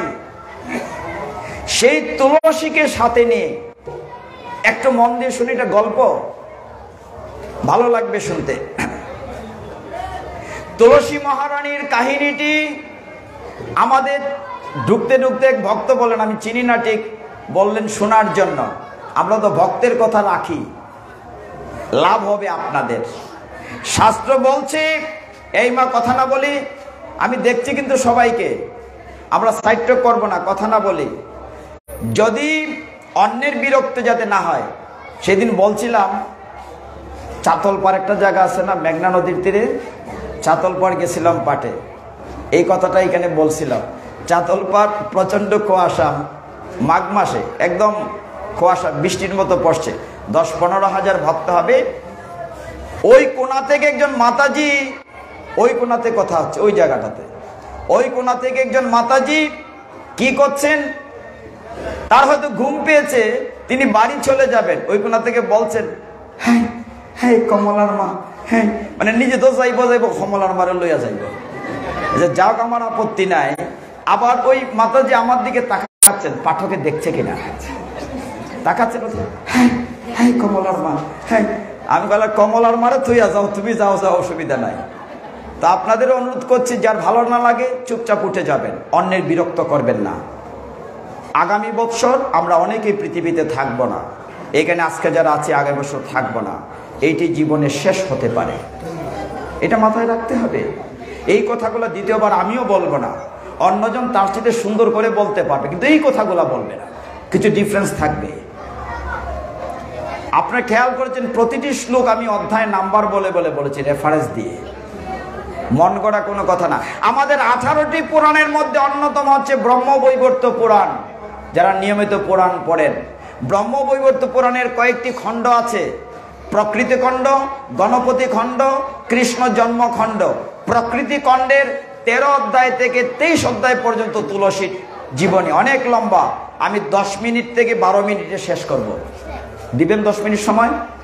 ঠিক আছে, না হলে আমরা এখানে ক্লোজ করব। আর 10 মিনিট দেন তাহলে শুনেন। ভগবান বলছেন ব্রহ্মবৈবর্ত পুরাণের ত্রয়োদশ অধ্যায়, একটু পেছনে যাই, সেখানে বলা হচ্ছে এক সময় দক্ষ সাবর্ণী সমস্ত পৃথিবী শাসন করত। মনু, প্রথম মনুর পরে, তারপরে ছিলেন তার ছেলে ধর্ম সাবর্ণী, তার ছেলে ছিলেন বিষ্ণু সাবর্ণী, তার ছেলে ছিলেন দেব সাবর্ণী, অনেকগুলো সিরিজ বলছি। তার ছেলে ছিলেন রাজস সাবর্ণী, তারপরে বৃষধ্বজ রাজা। সেই বৃষধ্বজ রাজা যখন রাজ্য শাসন করছিলেন, সেই বৃষধ্বজ রাজার তিনি প্রচণ্ড ভক্ত ছিলেন, শিব ভক্ত। তিনি যখন শাসন করছিলেন, তারও পরে তার পরবর্তী বংশধর হংসধ্বজের মৃত্যুর পরে তিনি অভিসম্পাদিত হয়েছিল হংসধ্বজ রাজা। তিনি মনে করতেন দেবতা বা ভগবান বলে কিছু নাই। তখন ব্রহ্মাজি তাকে অভিসম্পাদ করেছিলেন যে তুমি লক্ষ্মী আনা হও। তার কাছ থেকে লক্ষ্মী চলে গিয়েছিল, হতশ্রী হয়ে গিয়েছিলেন। তার পরবর্তী আরো কয়েকটা জেনারেশন গিয়েছে। তার পরবর্তী রাজা ছিলেন কুশধ্বজ। কুশধ্বজ তিনি ভক্ত ছিলেন। তার স্ত্রী ছিল মালাবতী। মালাবতীর গর্ভে একটি সুন্দর মেয়ে হয়েছিল। জন্মের পরেই আমাদের বেদ বলতে পারত। এই মেয়েটার নাম ছিল বেদবতী। এই বংশের একদিক। আর যে বংশ থেকে তুলসী দেবী আসছেন সেটি হচ্ছে ধর্মধ্বজ এবং মাধবী। ধর্মধ্বজ এবং মাধবীর সন্তান হচ্ছেন তুলসী। কি করে তুলসী হলেন? কতটুকু সতী নারী! সেই তুলসী দেবী অভিসম্পাদিত হয়েছিলেন। দাপর যুগে লীলার আগে আমরা যে বৃন্দাবনে যাই, বৃন্দা মানে তুলসী, তাই না মা? বৃন্দা বন মানে তুলসীর বন। সেই বৃন্দা দেবী, আমরা যে বৃন্দাবনে যাই সেটা হচ্ছে ভূলোক বৃন্দাবন। ভূ মানে পৃথিবী, আর উপরে যেটি যে সেটা হচ্ছে গোলক বৃন্দাবন। কি বলে সেটাকে? গোলক বৃন্দাবন, যেখানে নিত্য রাসলীলা হয়, নিত্য ভগবান সকল সখীদেরকে নিয়ে আনন্দ করেন। সেই গোলক বৃন্দাবনে একদিন কি হলো মা? কৃষ্ণ যখন লীলা করছিলেন গোলক বৃন্দাবনে, রাধারানীর সখীরা সহ সেই গোলক বৃন্দাবনে একজন সখীর নাম ছিল বৃন্দা। তিনি ভগবানের সঙ্গ পাওয়ার জন্য ক্রীড়ারত ছিলেন। গেইটে পাহারায় ছিল কৃষ্ণের আরেক পরম ভক্ত সখা সুদাম। সুদাম পাহারা দিচ্ছিল যাতে রাধারানীরা না আসে দেখার জন্য। রাধারানী এসে খবর পেলেন কৃষ্ণ বৃন্দাকে নিয়ে আছেন। কৃষ্ণের কাছে আসার জন্য রাধারানী যখন ব্যাকুল হয়ে আসছেন, সুদাম আটকালো। সুদাম বলল, না, তুমি ভেতরে যেতে পারবে না। এর আচরণে অতিষ্ঠ হয়ে রাধারানী সুদামকে অভিশাপ দিলেন যে তোমার আচরণটা অসুরের মতো, পরের জন্মে তুমি অসুর হয়ে জন্মাবে। ভেতরে ঢুকলেন, তাকে সরিয়ে খবর পেয়ে নদীরূপ ধারণ করলেন বিরজা হয়ে বৃন্দা।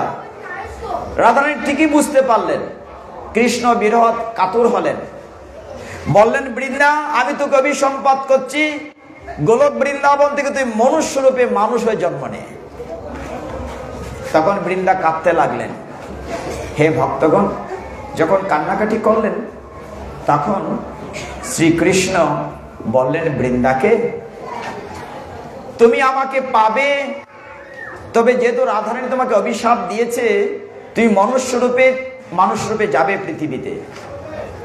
কিছুদিন তুমি ওইখানে থাকবে, একটি মন্বন্তর পর্যন্ত, পরে আবার তুমি আমাকে পাবে, তুমি যাও।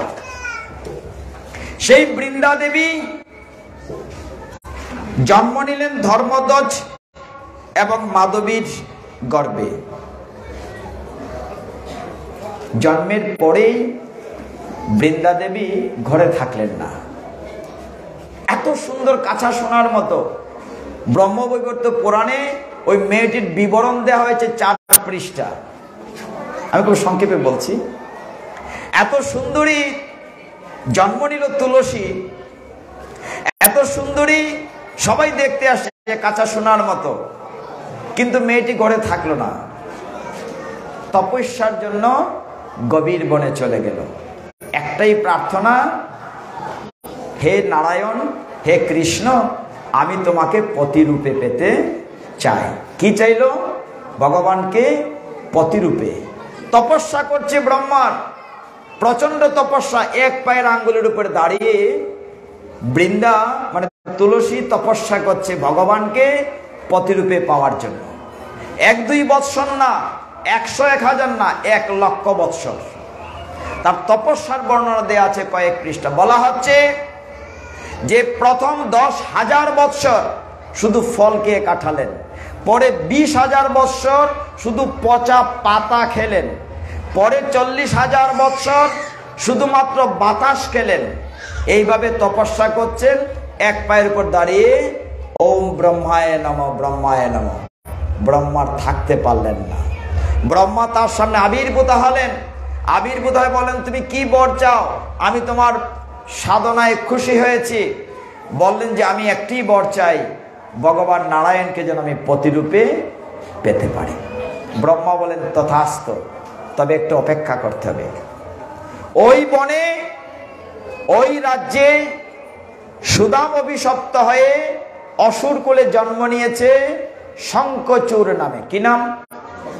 শঙ্খচূড়। শঙ্খচূড় নামে প্রতাপশালী, সেও তপস্যায় রত অমর বর পাওয়ার জন্য। অনেক তপস্যার পরে যখন সে অমর বর পাওয়ার জন্য ব্রহ্মাকে খুশি করলেন, ব্রহ্মা এসে তার সামনে দেখা দিলেন শঙ্খচূড়ের সামনে। বলেন, ঠিক আছে, আমিও অমর হতে চাই। কি চাও? বলে, আমি অমর হতে চাই। বলেন, তুমি তো অমর হতে পারবে না, আমি নিজেই অমর না, তবে তোমার এমন একটা সতীসাধ্যী স্ত্রীর সাথে বিয়ে হবে, তার ভাগ্যের কারণে, সতী স্ত্রীর কারণে তুমি অমর হবে। তবে শর্ত হচ্ছে, যেদিন তোমার স্ত্রীর সতীত্ব নষ্ট হবে সেদিন তোমার মৃত্যু হবে। কোথায় পাবো? বললেন, বদরী বনে, বদরী আশ্রমে একটি মেয়ে তপস্যা করছে, তার কাছে যাও। শঙ্খচূড় খুঁজতে খুঁজতে গেলেন ওই তুলসীর কাছে, বৃন্দার কাছে। যে মেয়েটি সেখানে তপস্যা করছিল ধর্মধ্বজ এবং মাধবীর সন্তান, এত রূপবতী। তখন কামদেবের কারণে একে অন্যের প্রতি প্রেম হলো, গন্ধর্ব মধ্যে বিয়ে হলো। ব্রহ্মাজি নিজে পৌরোহিত্য করলেন। বিয়ের পরে যখন নিয়ে আসা হলো গৃহে, এত আনন্দ হলো, তিনি বিভিন্ন দেশ ঘুরছেন, যেটা আমরা হানিমুন করি। তাকে নিয়ে স্বর্গমত্ত পাতাল, এবং তখন প্রতাপশালী হলো শঙ্খচূড়, দেবতাদেরকে স্বর্গ থেকে তাড়িয়ে দিয়ে স্বর্গমত্ত পাতালের সে মহা ঈশ্বর হয়ে গেল। শঙ্খচূড় প্রতাপশালী হয়ে গেল। তার অত্যাচারে দেবতারা গৃহে থাকতে পারলেন না। তারা কান্নাকাটি করে রাজ্যহারা হয়ে, স্বর্গহারা হয়ে সমস্ত দেবতারা গেলেন ব্রহ্মার কাছে। ব্রহ্মা বলেন, আমি পারবো না, আমি তাকে বর দিয়েছি। ব্রহ্মাকে নিয়ে তারা গেলেন শিব ঠাকুরের কাছে। শিব ঠাকুর বলেন, আমরাও পারবো না, শঙ্খচূড় এত শক্তিশালী, চলো আমরা ভগবানের কাছে যাই। সবাই মিলে বিষ্ণুর কাছে গেলেন। ক্ষীর সাগরে শুয়ে আছেন ভগবান, বৈকুণ্ঠ অধিপতি। তার কাছে গিয়ে সকলে যেন প্রণাম করে বললেন, দেবতারা দুঃখে আছে, তারা রাজ্যহারা, শঙ্খচূড়ের কারণে কি করতে হবে? ভগবান বললেন, ঠিক আছে, তাকে মারতে পারলেই তো পাবে, কিন্তু তাকে তো মারা যাবে না। তার জানের কবস্থা তার স্ত্রীর সতীত্বর কাছে। স্ত্রী যদি শুদ্ধ থাকে তাহলে তাকে মারতে কেউ পারবে না। ভগবান বলেন, এই দায়িত্ব আমি নিলাম। তাকে কি দিয়ে মারা যাবে? তখন ভগবান একটি শুল দিলেন, ত্রিশূল। সত্য রজতম 3টা গুণের যেটি মিলন, ত্রিশূল। শিব ঠাকুরকে বললেন, তুমি এটি নিয়ে যুদ্ধ করবে শঙ্খচূড়ের সাথে। খুব সংক্ষেপ করছি, বললাম না যে 13 অধ্যায় থেকে 23 অধ্যায় পর্যন্ত ব্রহ্মবিবর্ত পুরাণে যুদ্ধ ঘোষণা করলেন। শিব ঠাকুর শঙ্খচূড়কে আহ্বান করলেন মাঠের মধ্যে, আমি গাছের নিচে আছি মাঠে, তুমি আসো যুদ্ধ করো আমার সাথে। এইটা শুনে শঙ্খচূড় হাসলেন, আমাকে পৃথিবীতে কেউ মারতে পারবে না, কারণ আমার গৃহে সতীসাধ্যী স্ত্রী আছে। কথাটা কিন্তু খুব গুরুত্বপূর্ণ, মায়েরা একটু খেয়াল করেন। বলছে আমার ঘরে সতী সাধ্যী স্ত্রী আছে, আমাকে কেউ মারতে পারবে না। শঙ্খচূড়ের সাথে ফাইট হলো, 1000 বৎসর যুদ্ধ হলো, শঙ্খচূড়ের কিচ্ছু হচ্ছে না। এইদিকে দেবতাদের বাহিনী, এদিকে অসুরের বাহিনী। শিব ঠাকুরের নন্দী বৃঙ্গি সহ আসলো, পারল না। এমন সময় শিব ঠাকুরের পার্বতী, মহাকালী, চামুন্ডা, চণ্ডিকা রূপ নিয়ে তার সাথে যুদ্ধ করলো, হা করে গিলে ফেলছে রক্তবীজের মতো। তবু শঙ্খচূড়ের কিচ্ছু করতে পারলো না। যুদ্ধের বিবরণ আছে ব্রহ্মবৈবর্ত পুরাণে কয়েক পৃষ্ঠা। কোনোভাবেই যখন পারছে না, তখন শিব ঠাকুর বলছে তার গায়ে তো আমি শুল লাগাতেই পারি না, ত্রিশূল যে তুমি দিয়েছো আমি শঙ্খচূড়ের গায়ে লাগাতে পারি না। ভগবান বললেন পারবে না, কারণ আমি তো বর দিয়েছি ব্রহ্মাকে দিয়ে, যতক্ষণ তার সতীত্ব থাকবে ততক্ষণ তাকে কেউ বধ করতে পারবে না।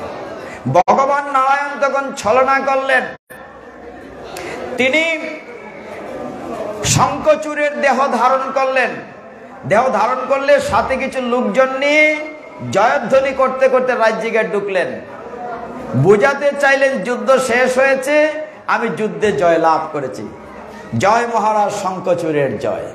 এই করতে করতে জয় মা শঙ্খচূড় জয় করতে, এটা দেখে তার স্ত্রী খুব খুশি হয়ে বেরোলেন। বাহ, যুদ্ধ শেষ, তুমি জয় করে এসছো। তাকে পাদ প্রক্ষালন করে বিশ্রাম নিতে বললেন, খাবার দিলেন।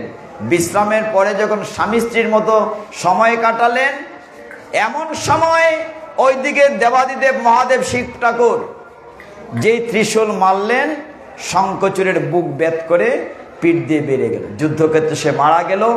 শিব ঠাকুর দীর্ঘদিন যুদ্ধ করেছেন, এর আগে তার দেহের সমস্ত হাড় গুড় ভেঙে টুকরা টুকরা করে লবণ সাগরে ফেলে দিলেন শঙ্খচূড়ের। এইদিকে এই খবরটা যখন পৌঁছালো, তখন বৃন্দা তুলসী বললেন, তুমি কে? তুমি আমার স্বামীর রূপ ধারণ করে আমার সতীত্ব নষ্ট করেছো, তুমি কে? আমি তোমাকে অভিশাপ দিয়ে ভস্ম করে দেব, সতী নারীর অভিশাপে তুমি বাঁচবে না, নিশ্চিহ্ন হয়ে যাবে, তুমি কে? সাথে সাথে ভগবান ভয় পেয়ে শঙ্খচক্র গদাপদ্ম রূপ ধারণ করে দেখালেন, আমি কাজটি করেছি, তুমি কাজটি করেছো? তোমার কি একটু মায়া নাই? তুমি কি এতটাই নিষ্ঠুর? আমার স্বামীকে হত্যা করার জন্য তুমি ছলনা করেছো? তুমি এতটাই পাষাণ, তোমার হৃদয় এতটাই পাষাণ। আমি তোমাকে অভিশাপ দিচ্ছি সতী নারী হিসাবে, তুমি পরবর্তী জন্মে না, এখন থেকে তুমি পাষাণ হয়ে যাও। ভগবান অভিশাপ মেনে নিলেন। যেমন কৃষ্ণকে যুদ্ধের পরে গান্ধারী অভিশাপ দিয়েছিলেন, আমার যেমন শতপুত্র কুরুক্ষেত্রের যুদ্ধে মারা গিয়েছে, পুত্রহীন মায়ের দুঃখ তুমি বুঝবে না কৃষ্ণ, তোমার কারণে যুদ্ধে হয়েছে, আমি অভিশাপ দিচ্ছি, আমার যেহেতু কৌরব বংশ ধ্বংস হয়েছে, তোমারও যদু বংশ ধ্বংস হয়ে যাবে তোমার চোখের সামনে। তোমার চোখের সামনে তোমার নগরী অযোধ্যা সমুদ্রে ডুবে যাবে। অভিশাপ মাথা পেতে নিয়েছিলেন কৃষ্ণ যুদ্ধের পরে। ঠিক এই ক্ষেত্রেও যখন বৃন্দা তুলসী অভিশাপ দিয়েছে তুমি পাষাণ হয়ে যাও, ভগবান বলছেন আমি পাষাণ হয়ে গেলাম, তুমি কি চাও বলো।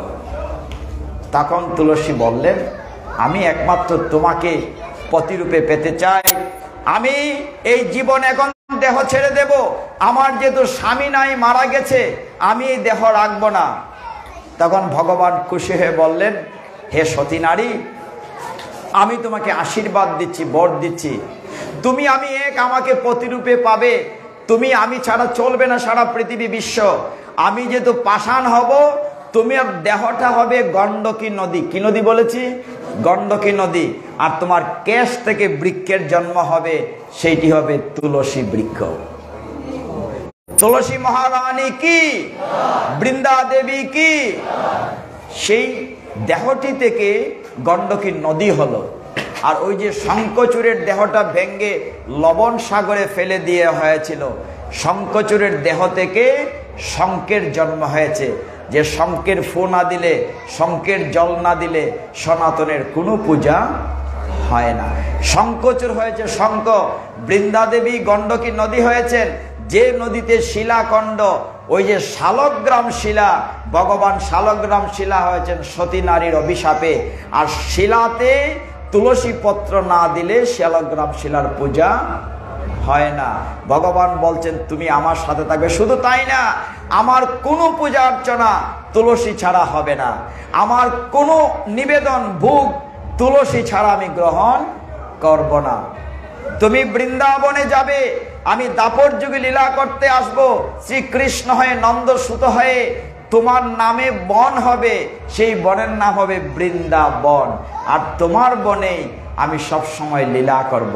তুমি আমার পত্নী হবে, আমি তোমার পতি হব। সেই আশীর্বাদ চেয়ে নিয়েছিলেন। সেই বৃন্দা দেবী পরবর্তী জন্মে তুলসী হয়েছেন। আর সেই সুদাম যিনি শঙ্খচূড় হয়েছিলেন, তিনি আবার পূর্বের সুদাম রূপে বৃন্দাবন লীলায় ভগবানের অন্যতম সখা হয়েছিলেন।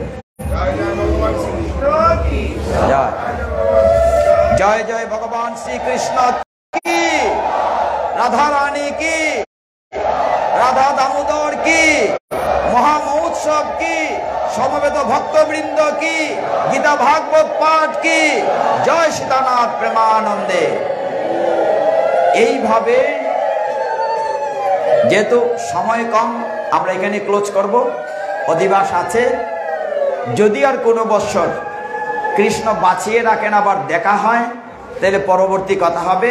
শেষ এইভাবে করব না, আমরা প্রতিদিন যেটা করে শেষ করি সেটা হচ্ছে কৃষ্ণের নাম নিয়ে আমরা সকলে মিলে কৃষ্ণের নাম নিয়ে শেষ করব। হরে কৃষ্ণ কৃষ্ণ কৃষ্ণ হরে হরে, হরে রাম রাম রাম হরে হরে, হরে কৃষ্ণ কৃষ্ণ কৃষ্ণ হরে হরে, হরে রাম রাম রাম হরে হরে, হরে কৃষ্ণ কৃষ্ণ কৃষ্ণ হরে হরে, হরে রাম রাম।